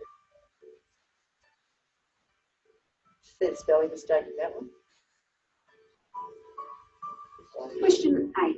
Can I strain, sprain, tear, or injure a ligament, muscle, or nerve? How much do that? There is Weights. Yeah, anything repetitive? Yeah. Yeah. Pushing, pulling, throwing things. Generally, we're just overusing the body. But it could also relate to all the others that we've had as well. You might trip over. But yeah, this one's really asking about all those manual handling things. Now, I'm sure in your own workplaces, the manual handling issues have been identified, but it's always worth asking the question. Do you ever go home from work and feel a bit stiff and sore? Why do you reckon that might have been? It's also like we get supplied with work boots. It's also your shoes. Like if you're on concrete all day and you're not wearing the appropriate footwear, you're going to go home and feel like your feet are killing you all the time. So it's, Your legs. yeah, you don't even have to be still there working, but you don't have to be doing something. People sitting in offices, sitting on bad chairs that are not So, ergonomic. and that's a really good point actually. And yeah, chair, apparently the chairs you're sitting on, and I don't sit on it very often, are rated to sit on for 7 hours. Can't you don't think so? No, they are, chairs are rated. Not too. They're better than the ones we used to have. But everyone's body's different, isn't it? And it's the way you sit on them too. Usually the people who have a good old whinge are the ones that spend most of the day leaning back on it. Why they don't tip over, I don't know. Because that's, if I've got a whinge with these, is that they do tip over pretty easily. We've got somebody in a meeting room at work, they've got those thumbs side, and if you push one of them, it goes like, Oh, okay. I don't know how I haven't gone to orbit like it. Yeah. But yeah, it's not just things that are particularly strenuous, which is really what you're saying. Yeah. But we're only going to find that out if we ask people. And you ask them specifically. And again, think of your own way, so it's stupid saying that. But really wanted to find out if they've got any sore spots at the end of the workday. Yeah. Because by not dealing with the sore spots, that's where you could end up with the sprains, strains, and ligament damage. No, but what I used to do up there, I used to go and see my little Thai lady every Oh, week. okay. Which cost me an arm and a leg. In the end, she charged me half price because I was here every 4 days a week. Mm. But yeah, I was in there every week. Because I was doing 16 hour days most days anyway. So I was wrecked. And you're always So you were treating the symptom though. Oh yeah. What was the cause? Oh, it worked. Oh, okay. Well, you're on your feet when you're nursing. It doesn't matter what kind of footwear you got. It don't matter. You're on your feet for longer than 8 hours. Yeah. You're going to be hurt. Doesn't matter. Like I had, $400 or $500 pairs of work boots. Didn't matter. When you're on your feet excessively during the day and you're up and down and you're running up one end of the facility and running up the other end, it's just, didn't stop. Never stopped. I go every probably 5, 6 weeks, 7. But that's more maintenance. Okay. If it's working, keep doing it.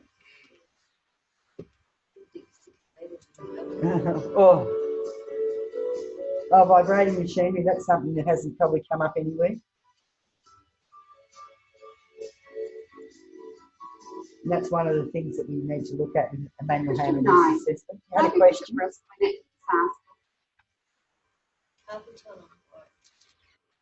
Yeah, that's not really vibration. Carpal tunnel is just overuse. I used to do, when I was on the ultra pruning with hair secateurs. Yep. And that used to give you a knock and like a vibration through your hands. And yet it was meant to be good because you didn't have to do this all day. Yeah, but I tell you what, I used to. And it doesn't know the difference between a branch and a finger. No, I've cut the top of this finger off. Like you had gloves on. And still just took a bit off. Yeah, no, we're talking the sort of vibration you get from jackhammers and that sort of thing. Oh, yeah. It can actually do internal damage. Yeah, but that's vibration through the gun. Yeah. With the air. Yeah. When you cut, it actually vibrates. Yeah. So that would be something that you would, if you're doing a manual handling assessment on that, that would be one of the things you look at. And as to what you might do about it. Yeah. But, No, they say drop the air, but then it doesn't cut. Then it doesn't cut as well. See, pop up. Oh, so you say it. Yeah, I know. Yeah. There's when the air lets go, there's a movement. Yeah. Yeah. Oh, you can get electric. I bought a set of electric ones, but when I actually kept it there, but they're just nice and smooth. Okay. What do you charge them up on a battery type? Yeah, you just have like a battery pack on the back. Okay. Dizzy roses. Do you? Yeah. With additions or changes, Got 2,500 on the second. Dizzy roses with. You know what I'd do with roses? Off the ground. So another one that you need to be on the lookout for. Sun. question 10. Can my health or safety be affected by human, social, or mental factors? There's one for you. And that was the one we were talking about earlier. So again, just getting people to think about specifically Question 11. what they might have in that Can area. my work affect others now or in the future? Well, if you get hurt, or if you're using those horrible things called teratogens and mutagens. What? Teratogens By and mutagens considering the essentially answers, change their DNA. No. you can make more confident Where they use that? your workplace being identified Lots of chemicals are teratogens and mutagens. That's for one a of the things reprinted that's version. in the data sheet. Visit our website Yeah. www.optimalsafetysolutions.co. Usually it's solvents and that sort of A thing. system to handle identification. There's some of the nasty Thanks for watching. benzene. Anytime. Yeah. Anyway, better grab this before it. I remember that came up in our chemical users course. What was that? We Benzene. talked that about that at the chemical users Yeah. course. Hasn't been saying. I remember years and years ago, like in Yeah, the care train stays on Mercury. Then there was the violet one. Yeah, that's she's violet. Yeah, it's fine, the violet one. But Just stains everything. you think of all those things like Juniper, that was for everything. Yeah, it was magic red. Yeah. Made you feel better straight away. Can you still get it? Apparently you can, but you get steered away from it. It's not widely available.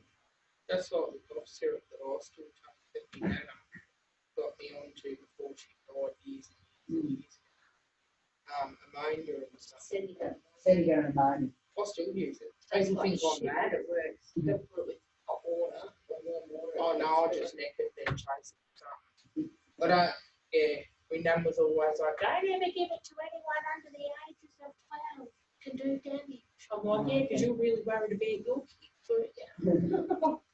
Anyway, that's probably a good spot to have our grade. Good times. That classic. My niece and my brother-in-law are both paramedics. My best friend. And one off. yeah, it's just it's getting to the stage now, like they get called like Paul said, and then they say, oh, do you think you need police back? Yeah. And that's because they don't know what they're going to get until they get there. Yeah, you want coffee or anything?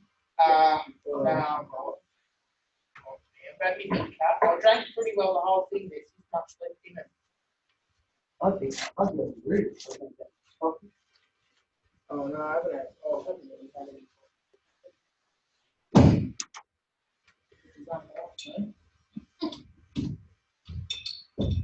Michael, wait until he gets home. What's that? Coffee? I don't drink that coffee. Don't like the phone? No, I don't drink any instant coffee. Oh, okay. Oh, you had your percolator? No particular. I've actually got a what do you call it, machine today? Little cop, pods there.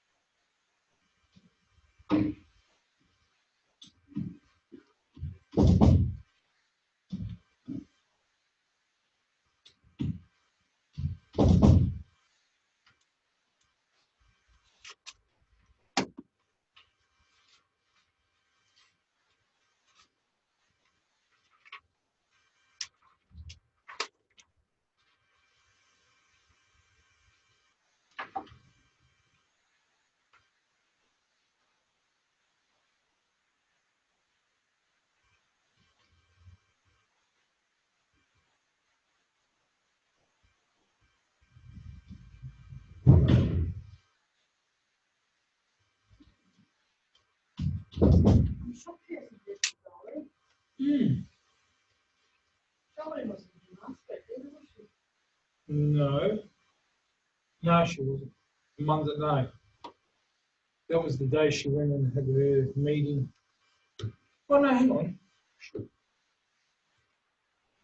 No, she wasn't. She had a meeting with her ex-wife. You know, she quit her job. Oh, did she? Yeah. Oh, you've been away. Oh, goodness. Yeah, no, she had a few issues there, so she. Oh, that's a shame. She was enjoying it. Oh, she wasn't. I think she wasn't.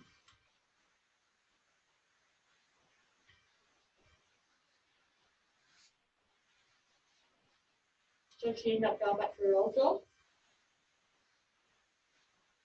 No. She said she was out, unless she picked up something in the last couple of weeks. So her work wasn't paying for her course, obviously. No.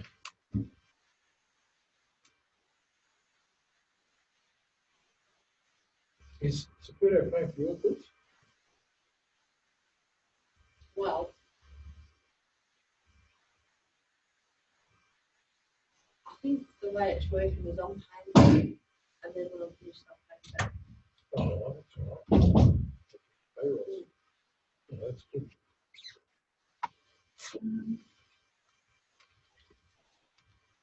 So, because Joelle's building a house too, Hmm. so that'd be a big part. Yeah.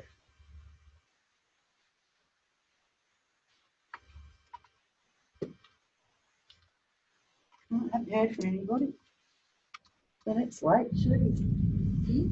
No, she said she'll be here at 8. Oh, did she? That's what the message said. Oh, okay. She never finishes at 7:45 or something. So she would just try to fire up the bus. Well, should be from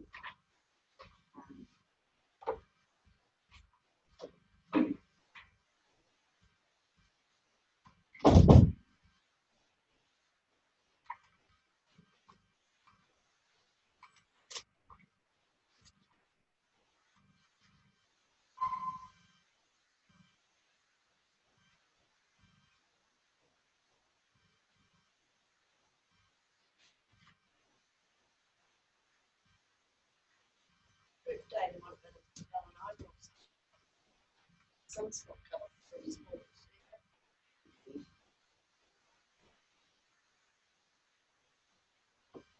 It's a shame for Joelle, I didn't realise she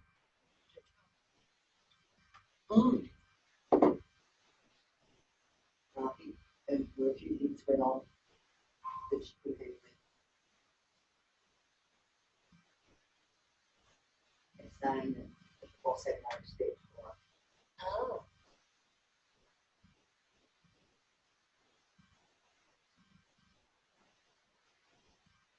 You know, I heard from this week, which would have at least Skyped in.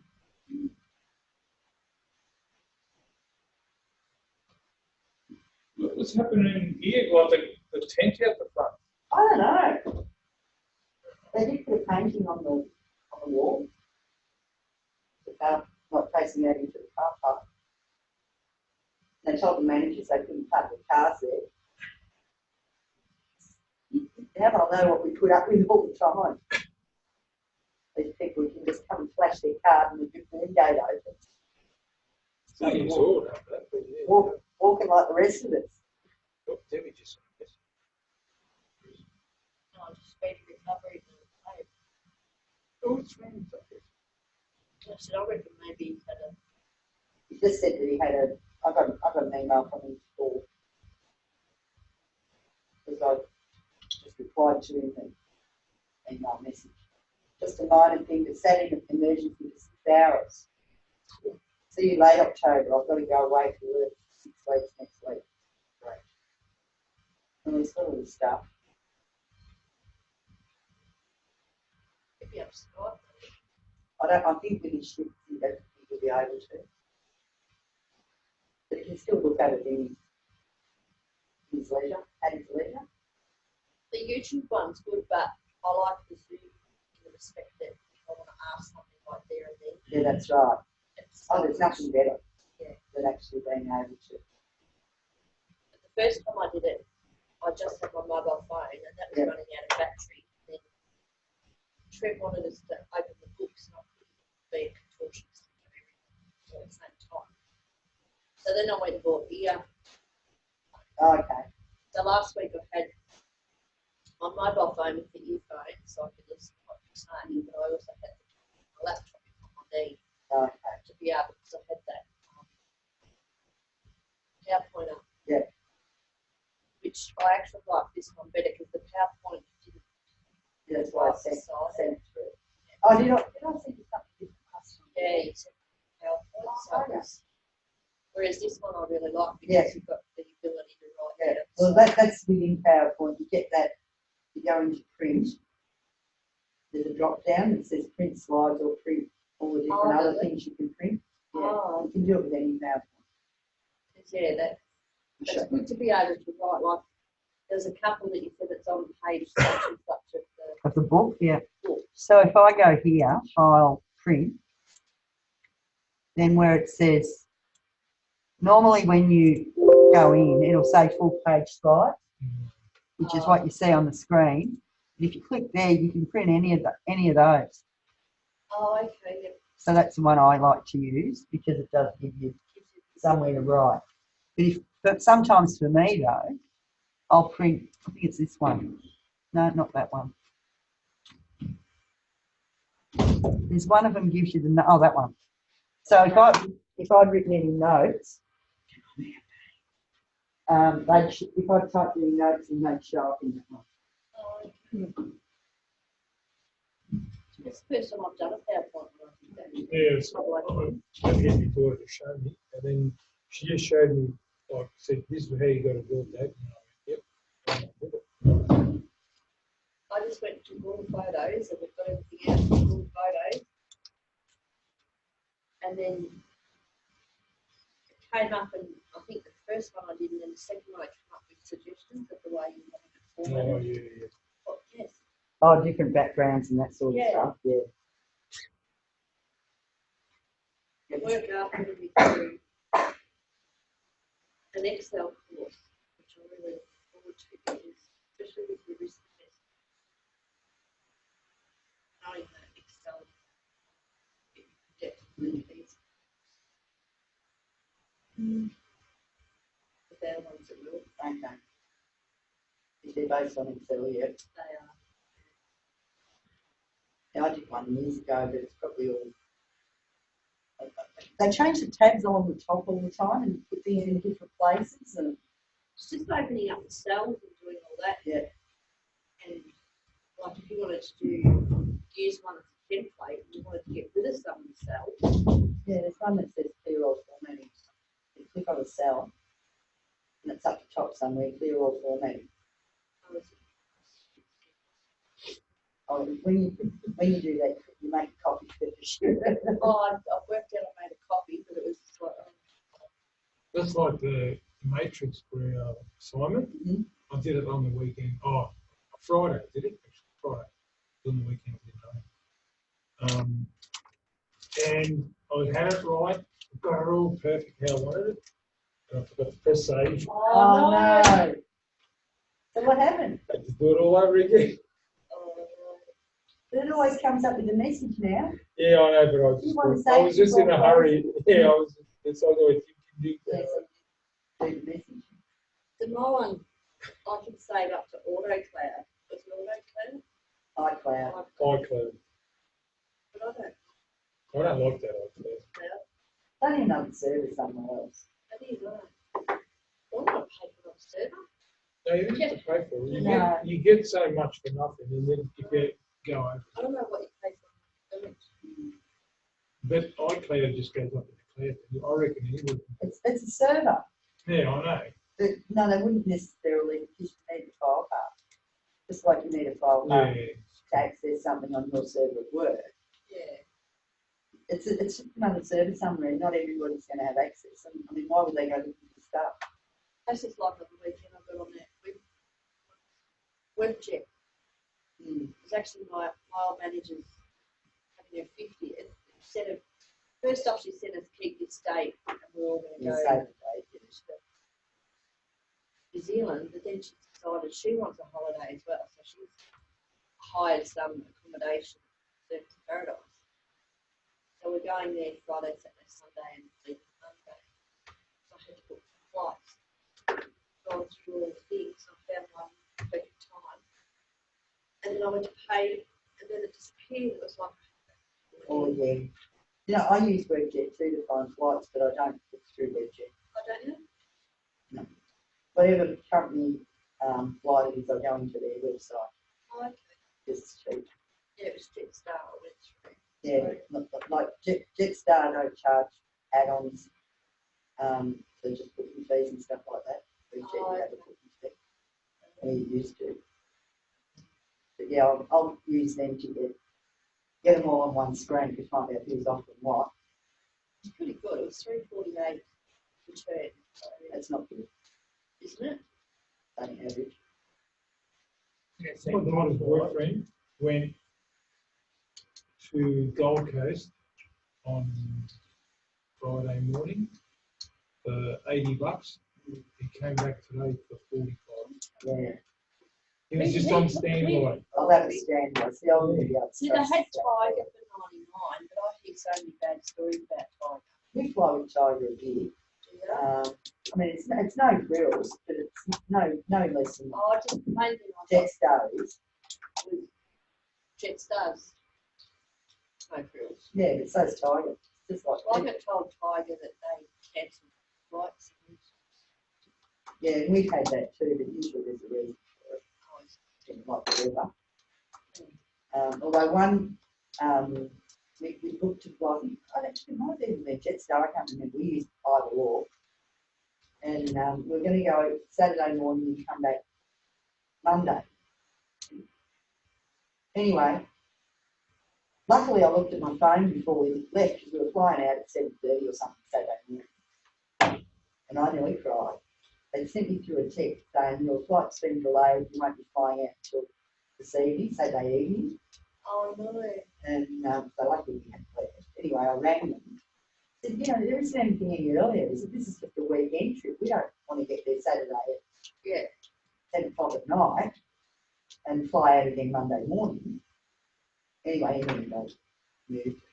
Said, no, it just won't work. How can I get my money back? And I said, I'll go next weekend, you can put you on the same flights. I said, no, that's no good because we wouldn't have been able to set the grandkids that they weren't going to be around. So we ended, and then the weekend after that was the Queen's birthday anyway. We went about a month later. So it did cost me a little bit more. They said, oh yeah, if you book for that particular day, here's your best deal. Yeah. Yeah, it cost me extra something. Plus the insurance I paid was bloody useless. My friend was telling me that if you go through one of the, like, Andrew parking or one of the parking, cost you, I think she said it cost her $100 for 2 weeks. $50 a week. So when you go, you park your car there, they take you and they drop you right at the terminal. They don't drop you at your terminal, there's one drop off terminal. Oh, she's Well, she must have been flying Virgin. I think it's Virgin's in this one. Must have been very lucky. Because no, they're all of them now, but they have to stop at a specific spot. I couldn't stand it.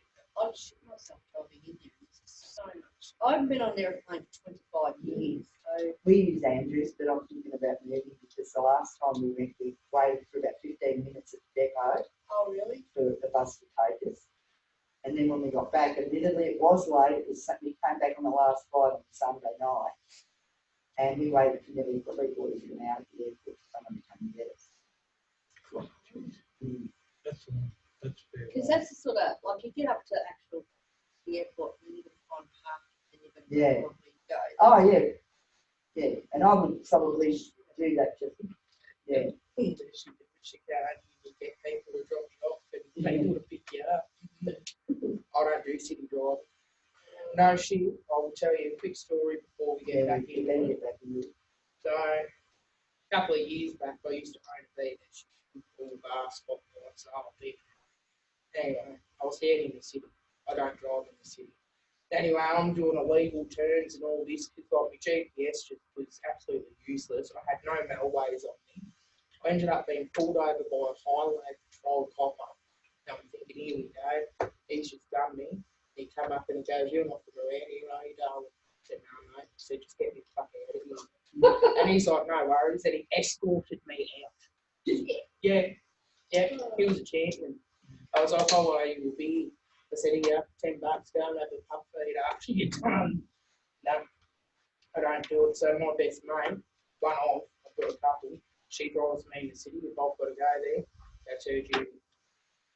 I used to be like that, but yeah, slowly getting used to it.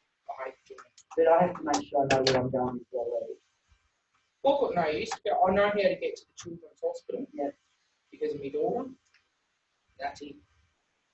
Well, that's going into the city, really, anyway. Well, but I know It's all free. exactly You how go to all get freeway there. there. You go all freeway, actually. That's all freeway. I hate when you go in the city to do those stupid. That's what I mean. That's what I was stuck doing. Well, literally, I did the illegal U-turn in front of the cop, and I seen him as I was turning, and I'm like,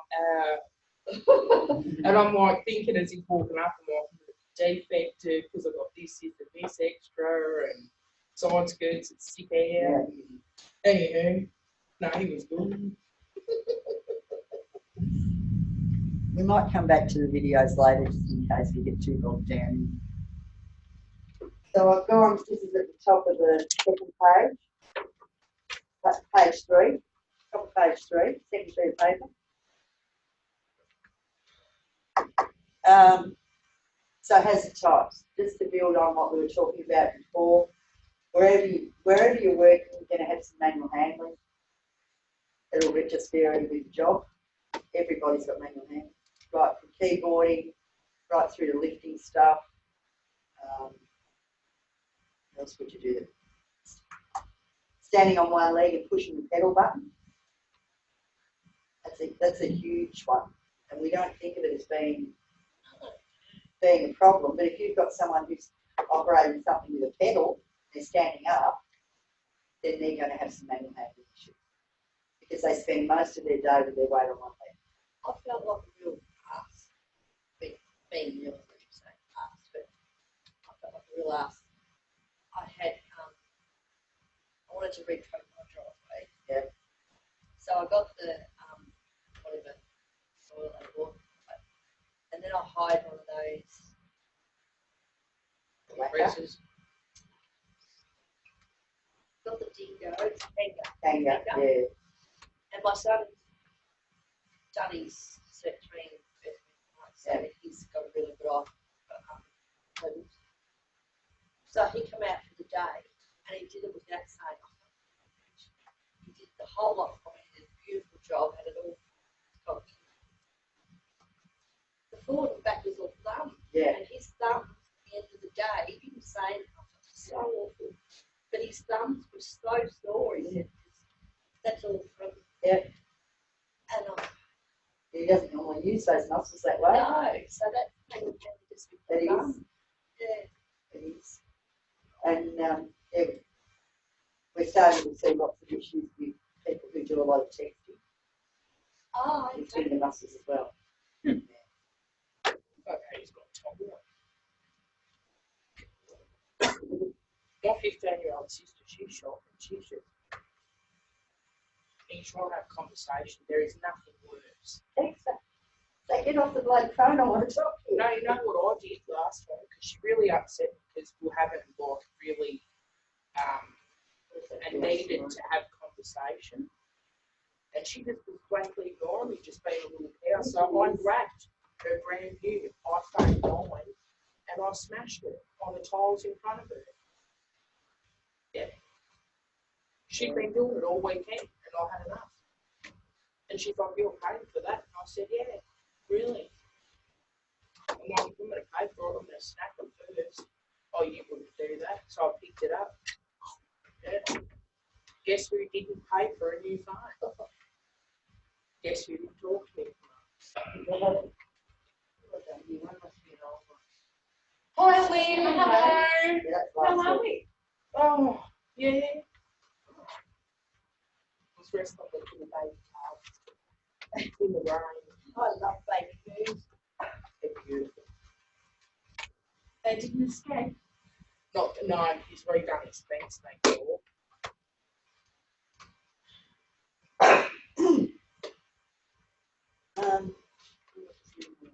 That's it so far. Got all the handouts that are sitting there. Thank you. We did have a look at video and our ladies here did their little presentations for consultation. And I had a dime a hair now, not that I think I will because it's not me. After all this time, I think people wouldn't even bloody know me. But I decided to start dyeing it now. Yeah, how to make yummy cobbler. Yeah. Yes. We were celebrating and she didn't bring it. Mm. No, well, if I hadn't known that oven was in there, I would have. I didn't realise. Because they in microwave. Yeah. Oh, that would Yeah. So I don't think we've been able to eat it. What's silly actors eat? Okay, so you could have just had a dip. Spoon it. Double dip. She's right. Oh, no, we'd have to give you some in the bowl. You wouldn't want to take the risk of getting some gluten in from the bread. No, it's more the yeast that I'm allergic to than Mm. gluten. And Some glutens I can't tolerate, but yeah, no, yeast is not my favourite. Yeah, Yeah. Sorry, I just just one question. gravity thing. What ones was that? Oh, gravity's things falling on I'm thinking it was ground moving, you. maybe in space. or slipping over. Electricity's fairly self-explanatory. Machinery, equipment, anything that's got moving bits. What are we concerned about? Anything that can crush or that you can get tangled up in. Dragging, yeah. So anything that's spinning. Well, we all live, but actually we live with them at home too. You can wash a machine. Yeah. Back in the days when I just had a Hoover twin tub. That's all we had for a while. And I had it when I first got married, and when I was home all the time, we could put all our washing through in half an hour. That might be 5 or 6 loads, and the time it took you automatic, I got to do one. But yeah, one day I was a bit impatient and didn't really wait for the spinner to stop. And I had a load of towels in, and one of them wrapped around my little finger. And I was pretty lucky really, I just heard it. I don't think it was broken or anything, they both looked the same. But yeah, it woke me up. Didn't put my hand anywhere near it until it stopped after that. I like that with mine. Very impatient. Got broken bit, I want to make it longer. There we go. Oh, okay. Hazardous chemicals, or as we're going to start, yeah, hazardous chemicals is how we're going to start seeing being referred to at the moment. Technically, to be technically correct, we should speak of hazardous substances and dangerous goods. No, it's not hazardous chemicals, either it's dangerous chemicals. Wording's going to change too. Yeah, just change that. But So yeah, what's it going to be? Dangerous. dangerous chemicals. When's that going to change? Well, it'll take ages, to be honest. The OH&S Act is still going to talk about hazardous substances and the regulations. And we're still going to have a dangerous goods code, just to try and not, because people have been pretty pedantic about getting those that terminology right, and really it doesn't matter. Yeah, so don't know why I wrote hazardous chemicals, but obviously I did. Noise and vibration, radiation we talked about before. Biological hazards. People throwing up on me, blood, Yeah, everything. body else. products, and all, but also things in the natural environment are biological hazards. Things going into rivers and all that sort of stuff. Yeah, but I'm thinking bees. Oh, okay. Yeah, I'm allergic to them. Okay. Yeah, one of the local hospitals had a swarm of bees decided to swarm right outside one of their exits. And they knew that they had people who were allergic, so they just sealed the exit off until they could get someone to come and collect the bees. And the beekeeper said, thanks very much, I'll have that.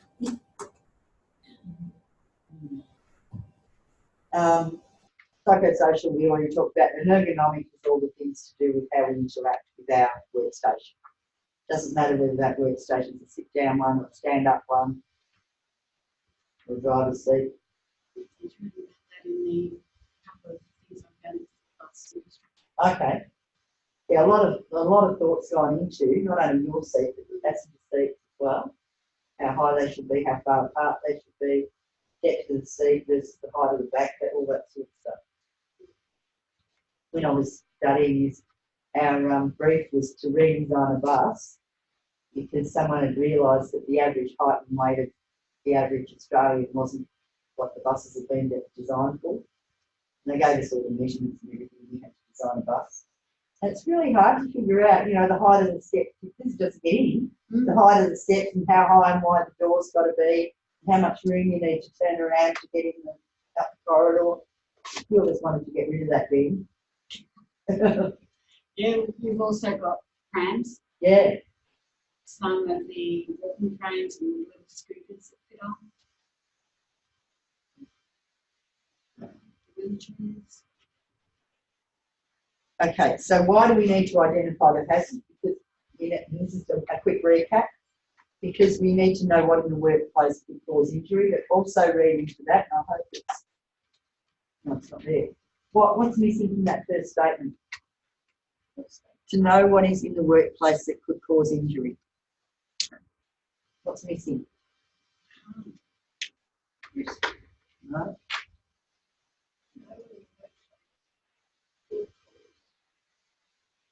What else do we need to remember that is part of health and safety?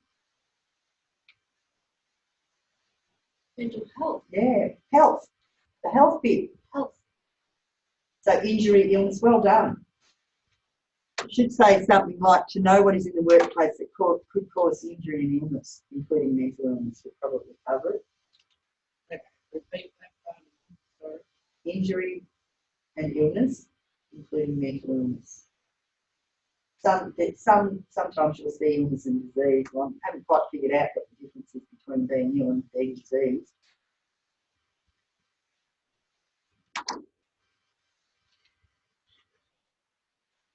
Okay, in some cases, because the law requires it, and this is where I thought we would pull in our OHS regulations. Do you have? You can use mine, I don't think I need it. Check this through here. I'm breaking the wheel, need another one. And I think what? Trevor keeps some in the bottom. Blue, The rest is white. Oh, you have regulation. That's why I'm looking at you and what hang on, what I'm having a moment. Chapter That's 3. the act, that one. Division 3? No. No, chapter Physical 3, hazards, physical hazard.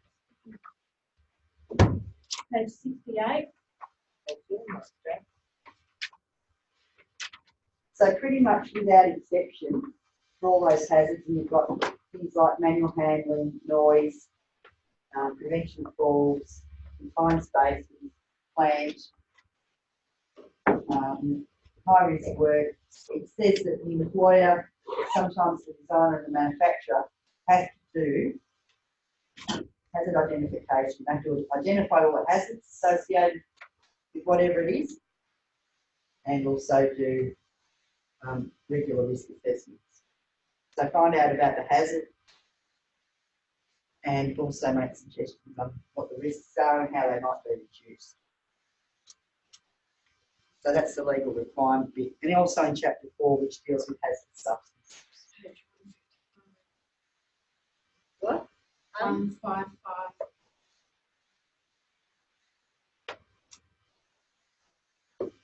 That was very rude, wasn't it? What? That's That's how my kids felt about it. I don't know this. I do that all day. 155, did you say? I did. when we told them how much it costs for the umpteenth time. It hasn't changed from last time.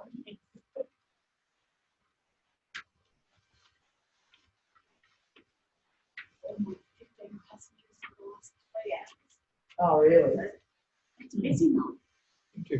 Don't forget these people using your buses more, Lee. No, I'd like to ride around on the bus and car. It wouldn't be riding around on the bus and all the beans, the wankers, all of this time. I'm surprised you didn't hear me tell off the young blokes that walked past. Like Michael literally got out of his car, then I was getting out of my car, and there was these 3 young blokes walking past, and they made a couple of comments, and I just looked at them and I said, you know, few choice words, and they just thought, because obviously I'm not going to take their shit. But I was like, really? I'm like, do you just mean pocket strangers? Like, who does that? Is that normal around here? Yes. Really? Oh, Lord. Talk about the kind of shit only happening by Definitely happens in Guyana. Oh. First was special. Okay, so as part of your hazard identification, we've convinced you that it has to be done now. But it'll also be a procedure that you need to follow, but it should be relevant to your workplace. So if you've got anything that involves accreditation, your hazard identification could be part of that as well. Hence all the walkthroughs, checklists and all that sort of stuff. We're going to get up to a minute.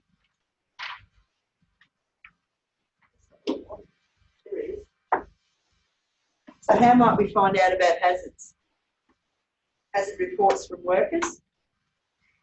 And the other thing we could tonight, you'll be able to see it in the video, is I found a video today on YouTube, and it talked about some questions that you might actually put to your co-workers.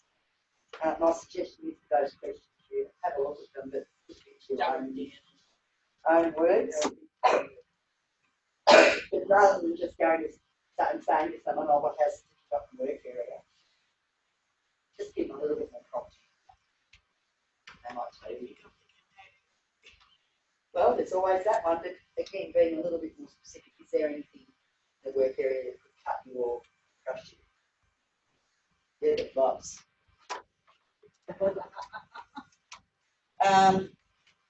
Reports of past injuries and near misses is another way you're going to find out what happens in your work area. Now, as the OHS, part of the OHS team, you would have access to that. Right, that you can. Yeah, before.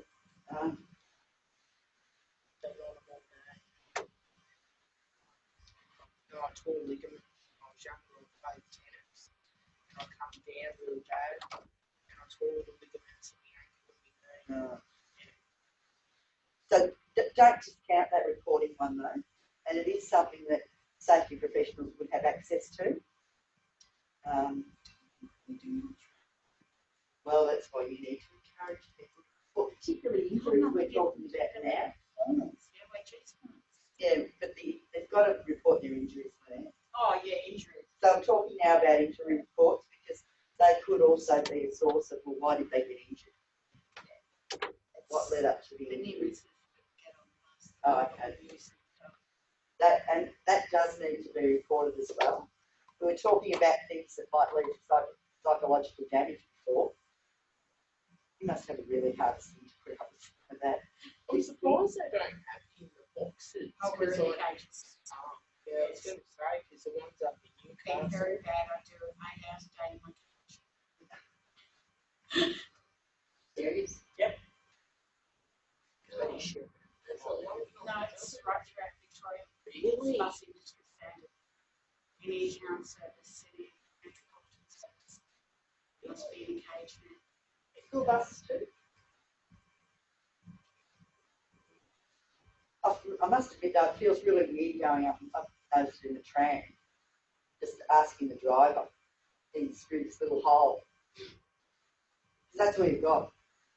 Yeah, but you've got to think Oh, about no, the ours time is and the lattice. Oh, Cage, crazy, basically. crazy, Oh, yeah. oh, that's good, crazy. We sit here with the cage here. People still stand back here and expect you to be able to get a ticket. But outside, come and get it. I can't reach there. Well, My I arms don't bend that suppose far. you still have to get tickets on the tram, so don't. We're in dark ages here. Still cash.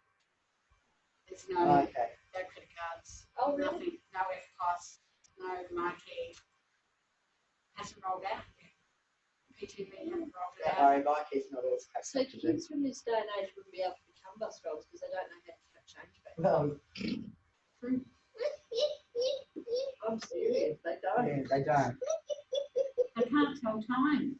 Because I don't have money because it's all plastic. That's why. Exactly Mate, I right. remember just particularly this one time I was at the Macca's drive-through not long ago, and the woman was charging me because I got a hash brown and a coffee, and it was like $5.50 it come to, and I handed her a $10 note, and as she was about to do it, I said, "Oh, here's 50 cents to make up." So she could just give me back a $5 note, and she was like, "Oh no, here's your." I was like, "Okay, fine." Oh. Yeah, because you put her out of work. Jeez. The 50 cents. There's this girl that's he's always giving me $2.40, 50, and that's hour. A daily? I go, no, 2 hours. So I give him the 50 cents back and then the 80 cents. I don't need your $2.50 for $1.20. Oh, okay. Yeah. Yeah, so make sure that you do look at that, and all we can do is encourage people to report news. Yeah, if you can think up something that rewards people maybe for reporting near misses. Set a target. And you want to have 15 near misses reported on Friday the 13th. Might have been a good day to do something. Certainly can't do it all the time. You just need to sort of drive every now and again. Try and get people actively reporting near misses. But really the biggest thing is that people don't get the trouble after reporting near misses. There are absolutely no ramifications. You're not made to feel small, which sometimes perhaps we need to be really aware of. If you start going and talking to other people about it, you by default putting that person in a position where they feel small, feel like they're useless. Unless they start talking about this. We have like a little, almost debrief session while everyone's counting their money in the bank. Okay. They're talking about the near misses or the idiots on the road or whatever. So we need to capture that because that needs to get recorded, sorry. Like the guys going through the red traffic lights at the Okay, yeah. We got 3 of them last week. We had the green and it's starting to take off in these cars. It's an intersection that doesn't normally have lights. It's because of With roadworks. roadworks. So everything's detoured. And apparently I'm one of the naughty people because when I drop off the sweet trees, I go right into New Dookie Road and then along Blackwood Street. Blackwood, yeah. I do that a lot. Into Cashier or Maple Street, I think. And apparently they don't want people to do that because the roads are starting to show it. deteriorated. They had Like deteriorated big time. Usha has too, hasn't Yeah, it? down Green Street then. Huge patches in the road. Well, see, I can't see why we want to detour past the school at the time that I'm. All the buses were zipping around. Yeah, buses. But they're not allowed to anymore. From our company. Yeah. I'm sure there's another way that you could go, not have to go that way. But It's to get out to Emmaus. Yeah, to go out that way. Going along the highway down Winton Street. yeah, I just want to get into the middle road. Well, it's either going down But you could go. Nash. Yeah, I think if you go the other way though, there must be another street up further that takes you around and you can let you drive one of those. Or into Acacia Street. There's got to be another one there somewhere. Otherwise, the service road wouldn't go right. When you go into Blackwood Street, Yeah. you go in that little bit of service road and go left. Yeah. Right. Oh, yeah, you go When around you go Acacia right. and it comes Yeah. out plain. Yeah. Probably going to have a similar sort of thing by the time we get to having these new traffic lights installed. That's what it's for. To replace a roundabout with traffic lights. Check where they need traffic lights. Anyway, so inspection checklists is where we're up to. Do you use those at work? Yeah, I'm sure you do. And I've got some sample ones here for you that I just found on the net, good old internet. Now there's various, I'm going to say for a minute, small business. No, hang on. This one will do. So this one's a generic one. Small business one. Yeah, just that it's not red.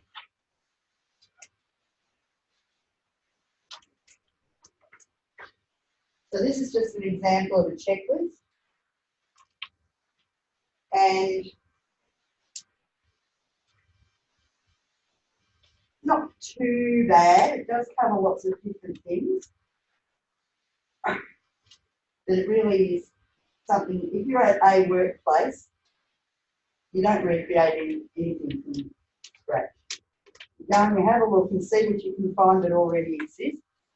Fill it with pride and then alter it to meet your needs. So there might be something in this slips, trips and falls management, this one is. Yes, that's the one wrong one. I'll print another one off for you before we go. You won't need all the bits, would be my expectation. You just pick out the bits that are useful to you. I wonder if it's done anything done? No, it hasn't put two together. It's pretty well. It's like when you move into a rental property. Yeah. Well, that's another checklist, isn't it? That's just somewhere for you to record any defects or. I'm over it. I hate it too. I'll pick everything. Well, why not? You're only going to get a QC. Breaking it. Yeah, damaging it, the whatever. funny thing is, like the house that I'm in now, obviously being in Kyabra, there's not, like, not everyone's not good, but a lot of people aren't. And anyway, the dude that was in before me trashed the house, like his dog ate, like, the bathroom apart.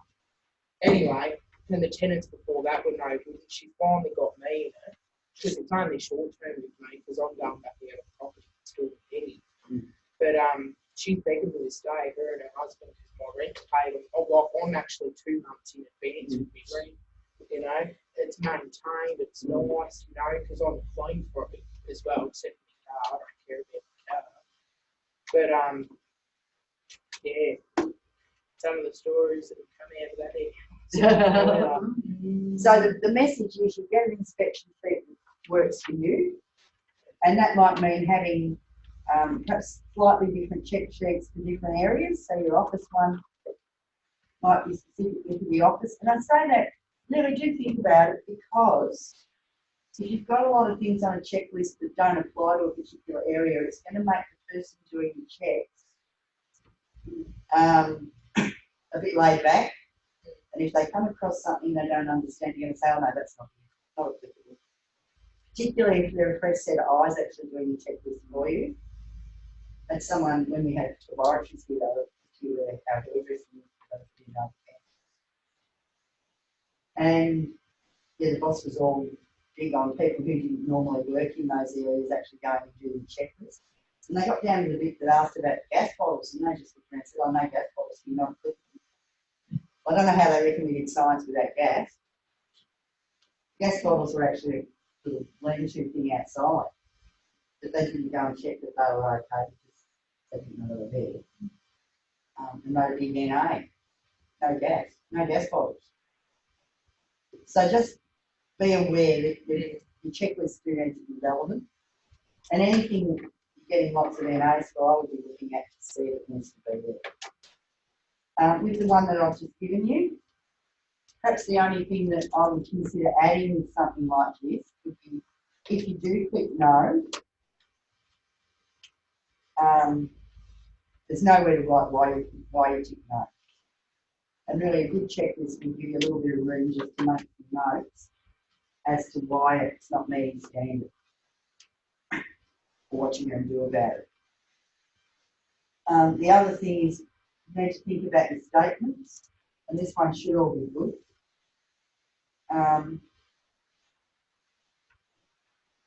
Check. Oil. See, what am I saying yes and no to with the statements under in the second box? I don't know.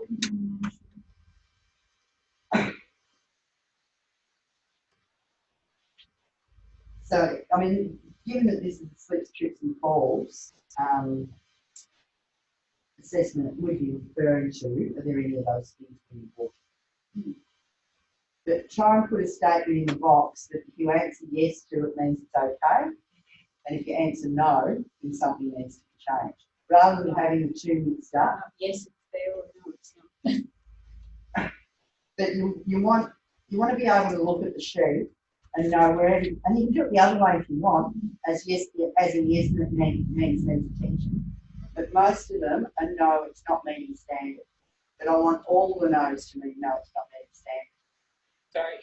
So just to recap on this, if it's got a yes and no, you want there to be room on the no part where you can leave a comment. Leave a comment. But also for all the no's to mean something needs to happen. Okay, it's in the wording of the statement. And yeah, I wasn't clever enough to give you one that will actually show that.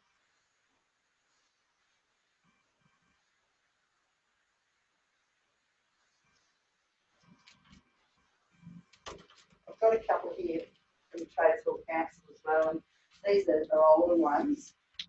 And again, in their day they were pretty good, but you would need to just make sure that, again, that the follow-up is really clear, the follow-up is needed, and any notes you want to make a note of it. That's a better word to have. Yeah, at least it's a question. Yeah. Whereas these you can put yes it's there or yes it's free. Yeah. And this other one, this was one that I probably learned with. But you need to make a decision. What are you going to do if you rate something as being poor?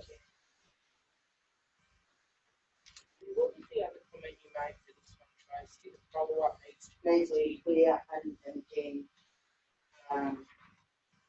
not what we want to do. What is it? The need to follow up. Yeah.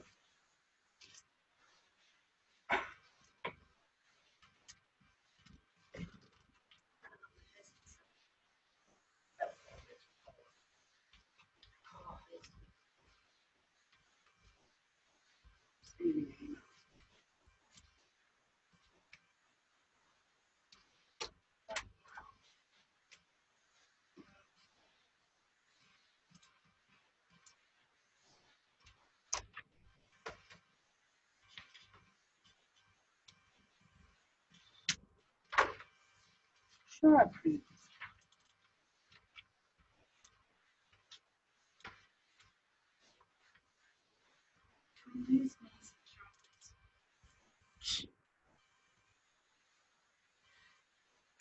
Storage designed to minimise lifting problems between knees and shoulders. Knees and shoulders, probably. Yeah. We've got a guy at work who's 6'6". Yeah, and that makes it difficult. Shoulders. I'm going to be on 6 days. Whose knees and shoulders? slightly one of my mates, Michael, is the best mate of everyone the other day. He goes, oh, no, you play stuff.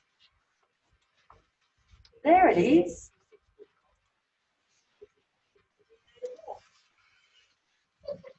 It won't take long. How many of you are there? We'll just put.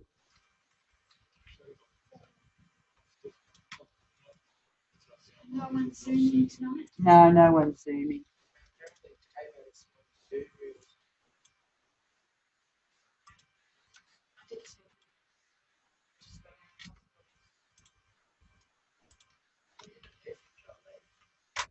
And the new fella didn't come. I'm just a bit worried that some of those cancellations that Trevor put through just confused him.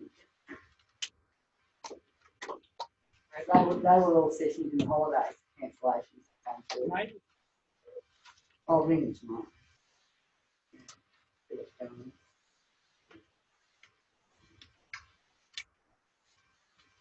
Make sure it doesn't come on Wednesday night. they're a chemist over Randy, Simon. Yeah. This warehouse. This warehouse is 24 hours. Yeah. Down that way. So, no, where it is, just make it up. You need to go get some JP. Oh, I'm actually going after I leave you to get actually in the black tub and it's school stuff. And yeah, the you know, the best one I've ever used is by that Chinese company, the Tiger Bar. That is brilliant stuff. All that animal one, the one for horses. Oh yeah, Emu oil? Emu oil. No, not anymore. No, spell it.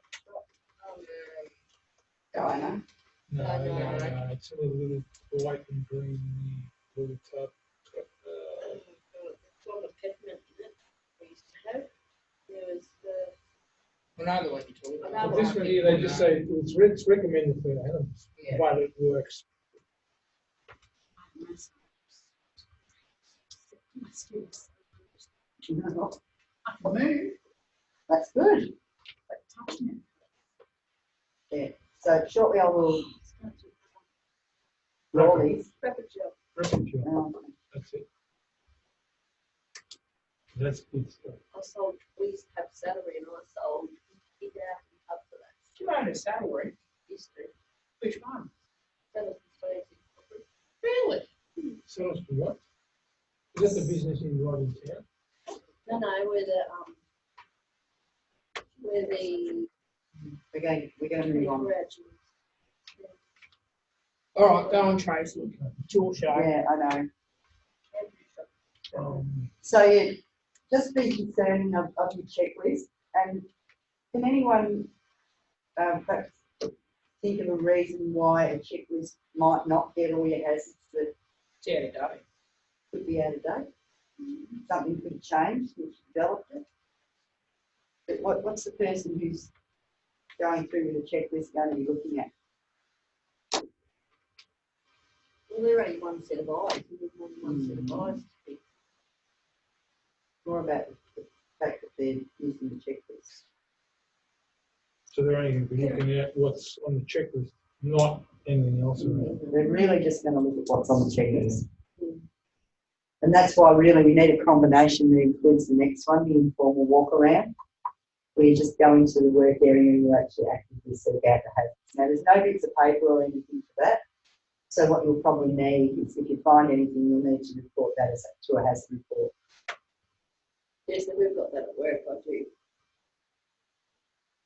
I go in and put in time, what sort of hazard it is, What do you mean, what sort of thing? what's found, Oh, okay. pictures into Yeah. yeah. And you've got to put people that should be involved in that. Yeah, so yes, some ownership. The full explanatory of what's going on, and then that's logged, so Mhm. it doesn't appear until Yeah. it's closed.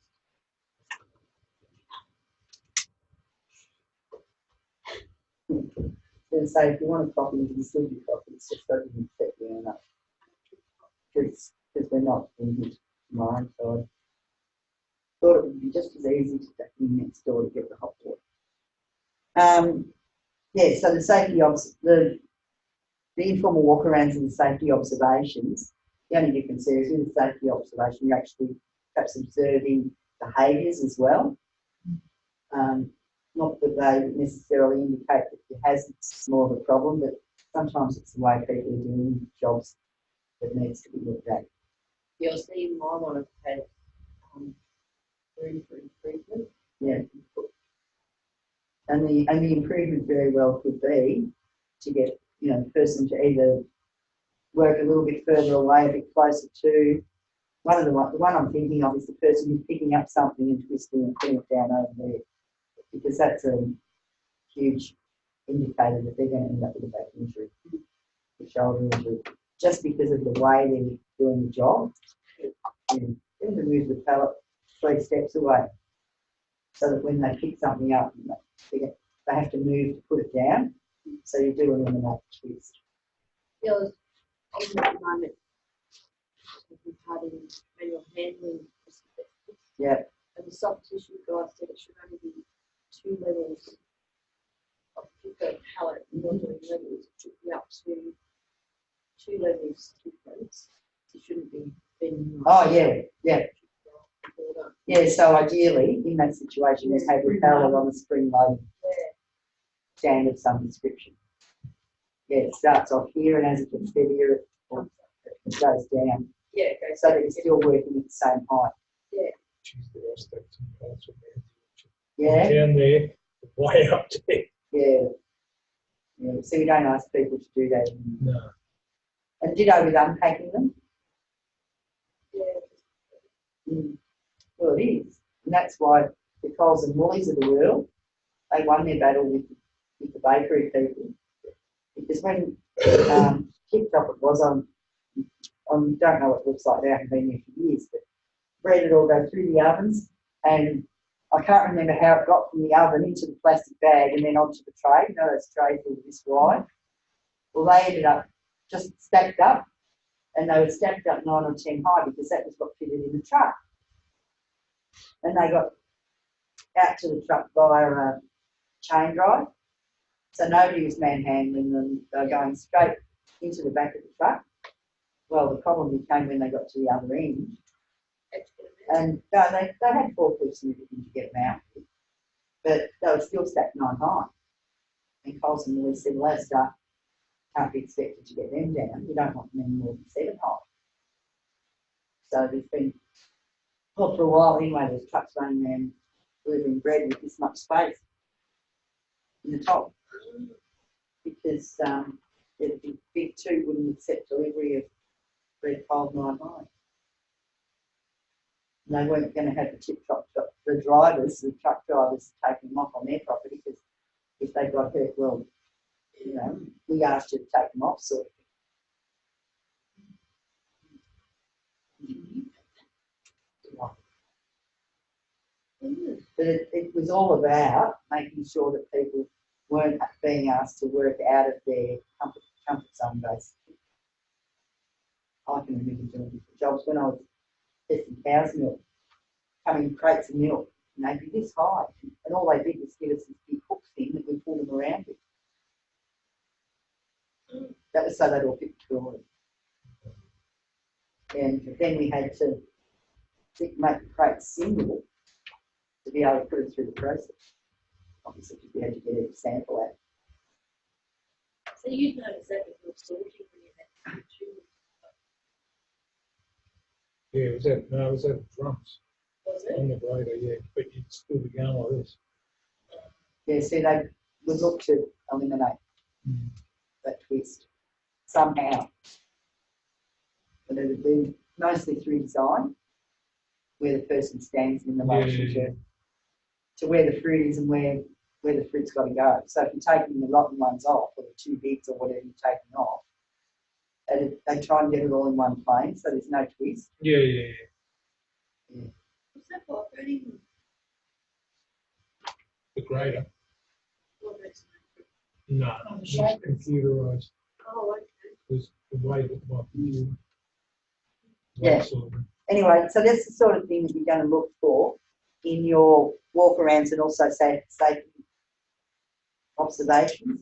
Now, the housekeeping audit I threw in there because people do audits, and keeping the workplace tidy is a big part of safety, particularly when you're looking at trip hazards. Yeah, we've got a guy that does all our housekeeping and stores. Yeah, the things that are out of place. I mean, do you use shadow boards and that sort of stuff in tools or not? No. No? Everybody's got their own benches. Okay, so they're expected to keep that. Everybody's got their own bench and everybody keeps their own tools, especially the contractors. Right. Yep. But it could just be trolleys having a place to live. No, there is trolleys, there's steel, there's stuff everywhere. And you're going to have that unless you do make it a bit of a song and dance about it. And why do we do it? Because we don't want people tripping over. Do you get snakes in there? Would you look for it? Noise. And then we get to specific monitoring, which we're actually going to look at as a particular unit. But I will show you a little bit of monitoring equipment tonight that we can use, maybe not tonight, to find hazards. So that your hazard report needs to be clear and easy to use. I think we didn't start too late, did we? That's why we weren't sure where everybody was. Clear processes. Hazard reports must also be acted on. We've already flagged that. And also a feedback loop, so that the individual who reported the hazard actually gets some sort of feedback. But it's handy to see what we changed, or thanks for your report. You've made it better. Thanks for your report. It's gone into the system, and we'll be looking at it in the budget. But give them some feedback. Don't just ignore it. Because not everything that gets reported is going to get dealt with straight away. Okay, reports of past injuries you will get from there. Maintained by the safety unit if you've got one. If not, it'll be a human resources function. Discussed at your committee meetings for OH&S. And also, yeah, as I said before, available to people who work in the safety unit, also HSR, if they want to see it as well. This is a bit more on checklists. Many and varied. Check the internet before reinventing the wheel. If you're after specific checklists, use the topics. Manual handling, chemicals, fatigue. And why isn't it there?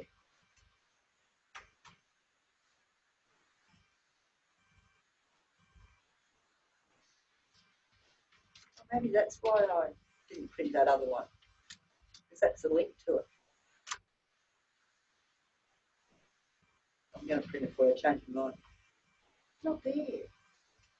I copied it, unless I missed the slide. No, it wasn't one of them. All the work safe booklets, you've all seen some of those now, I think, yeah? They usually have a checklist in them. So if you pick up the one for fatigue, which was the one that I've got a link to up there, not going to worry about it now, but within that book is a checklist to determine if perhaps you're at risk of people. No, yeah, I did. I skipped some before. I was looking for my link. So did you have any of those little booklets that has a lot of information? Like it goes. There is one. It's not fantastic. It's not so much a hazard identification as risk management in general, but I'll bring it in next week. Don't stress about it. 3 weeks. Pardon? 2 weeks. 3 weeks. Oh, whenever it is. Next lesson. Next round, so hang on, we've got no class next week. No. 2 weeks. We've got school holidays off. You don't have to do it.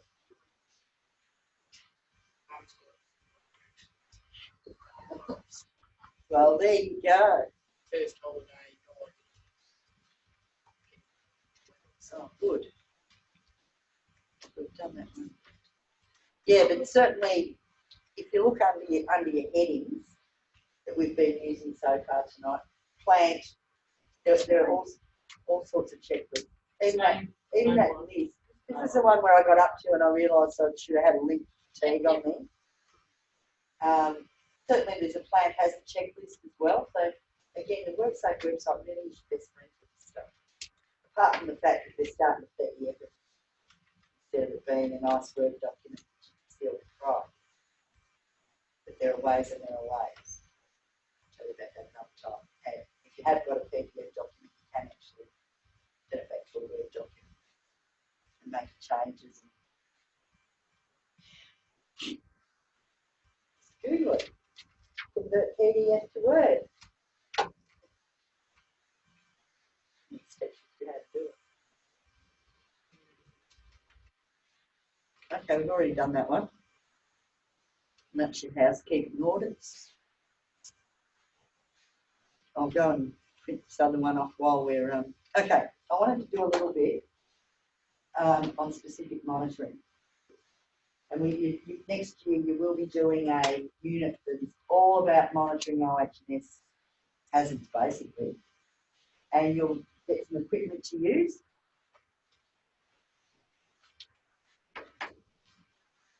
And it's just some really simple ones. I've got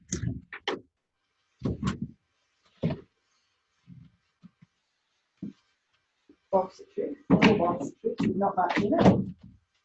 I found this on the shelf and I thought, oh, any wonder I couldn't find it. It's in a different container. So if you wanted to measure noise, and I was going to get new batteries for this because there was only one of them working, not the drop. I remembered then.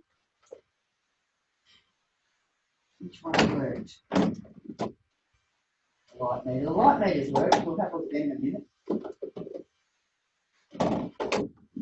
Oh, noise meters maybe not.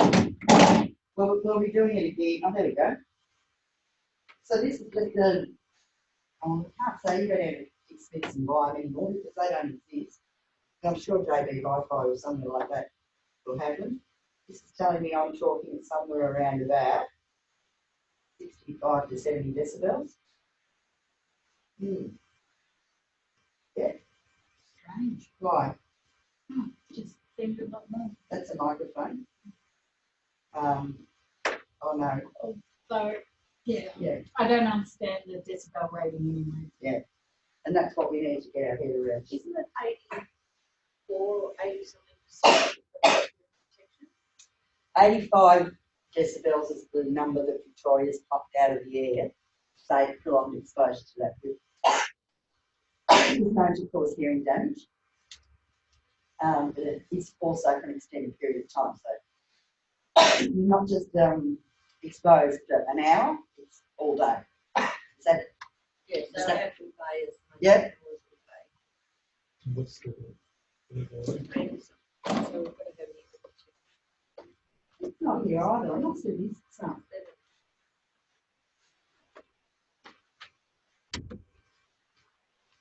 And I actually looked at these Ah, here they are.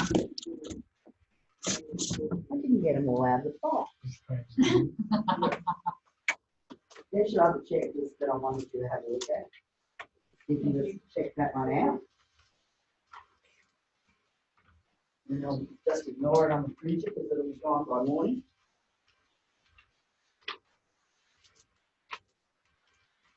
You want to know a bit about noise? Here's a bit about noise. This might help you with what the different levels actually mean.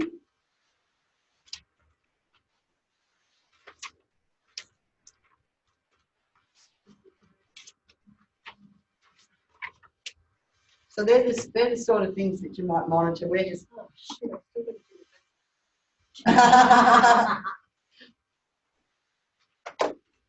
okay, so in our hazard of the week, we'll just do this one, we'll do right another time. It's a legal requirement that all noise and work environments are identified.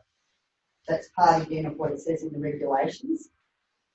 So in chapter 3, noise is the second topic, and it tells us in there what employers and manufacturers must do with regard to noise levels on different pieces of equipment. It also goes on to tell employers that within the regulations, and you really do have to keep your wits about with this one. What page is it? Sorry. It's chapter 3.2 in the regulations.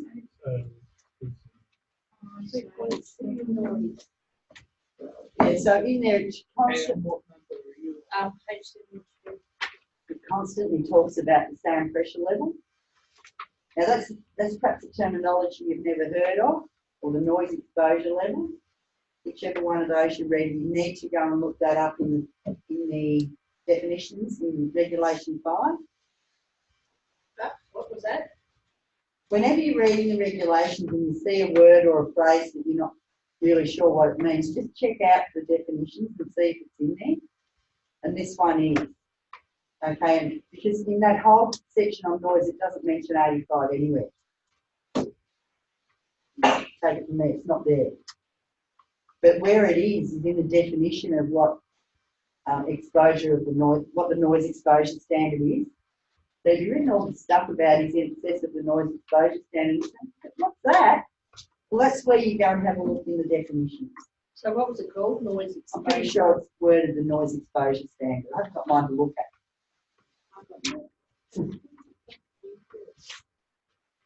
Yeah, we need the end. Oh, smooth stick with it. Noise exposure standard. The 8-hour equivalent continuous sound pressure level of 85 decibels measured in A weighted decibels. Yeah, Where did you find that? On page 34. what's the matter? Oh, no, I thought I was writing in the wrong one for a second. No, I'm not. What number are you on? Page 34. Yeah, so it talks about 85 decibels on the A scale. Noise has got a couple of measurement scales, if you like. It's just a variation, a bit like you might measure things on a straight ruler or with a tape measure. But the A-weighted scale is actually a logarithmic scale. And it means that if we were to graph the results,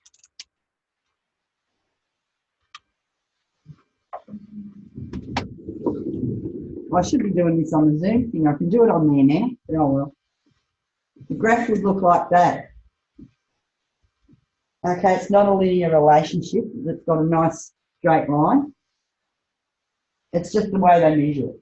Okay, we just have to accept that, now whether we like it or not, whereas the C-weighted scale is more linear. What it means though, let's say that's our magic 85, and this is how loud the noise is over here. If I go to 88, which might be about there somewhere, no, I haven't drawn that graph very well, and then get there, then just on my rough graph, you can see that if I go from 85 to 88, the noise or loudness doubles. Okay, and that's why you've got the little chart on the side of that handout that I just gave you that actually tells us that for every 3 decibels you go up above 85, you have to drop the exposure time down. That's assuming that there's no hearing protection. You know what should be up there? What's Right that? up near gunshot. Right. It's cracking a whip. Oh, okay. Yeah, it's pretty loud. It's pretty loud. Yeah. I've never been real close to one. Don't want to be. I used to be. So the effect of the noise, if you like, doubles. Yeah. Yeah. So you get to the stage where if you go up enough threes, like if you get up to 88, 91, about 97, then you're down to minutes that you can actually be exposed to. The other thing that you can look at for information on noise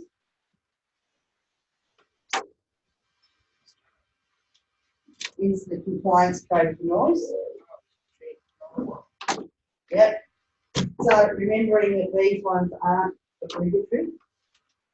You don't have to do what it says in here, but there's lots of information in here though about how you have to, what you might do to handle noise. Also talks about all the things in the regulations, bringing it back into user-friendly language. Right? Yeah, no, I'm just, because now we've got 3 units going. It's just. So you'll be finished the other one next week, won't you? Or the other 2? Done one? Very good. Yeah, I'm almost finished your other one. Yeah. The other hazard that I had down for tonight was lighting. But I think we'll leave that one for another time. Apart from going deaf though, just to finish off noise. Go question. No, just straight line. Have you got a thing on noise on slides? Not like that. I'll show you what I have got next week. And when we've got time to look at it properly. Yeah. I mean, we all think of going deaf, but what other problems might there be with noise? Because it's really important we can put into words what the problems with these hazards are. Ringing in the ears, yeah. Yeah, have anything to do with vertigo or Well, the linear ear certainly does, yeah. So any damage to the ear could affect your balance. Yeah. What else might it do in a workplace situation? You nearly All have other it before, hazards. but in what way? Well, if you can't hear something. Yeah, so you might not hear an approaching That's vehicle, right. which is a problem with electric cars. They've actually put noisemakers into them now, a bit like we used to on our bikes, to make that so it's got some noise. so when we go through long doors, we've got to think about Yeah, or anything, because that's a cue. Yeah. So if we can't hear, we can't react. Okay. So it's a much bigger thing than just that I might go deaf one day. Okay, so we meet again, not next week, not the following week, but the week after that. We didn't get a date. Yeah, it'll be October. Right, so the kids go on school holidays on the 20th. School starts back on the 7th, Monday the 7th. Well, that'll be when we start. I won't be here. I'll be here on Monday night. So here's the timetable that you were given. That's all And it tells me that we're back on Monday the 7th of October. That's right on the And yeah, so there's never been any class on Wednesday this week. Maybe that's what's confused the old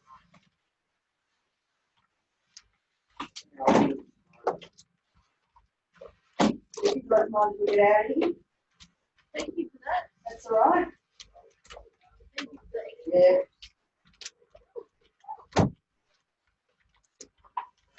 a great message for you before when I was out there. It's like, when you finish in school, and I'm like, oh, yeah, for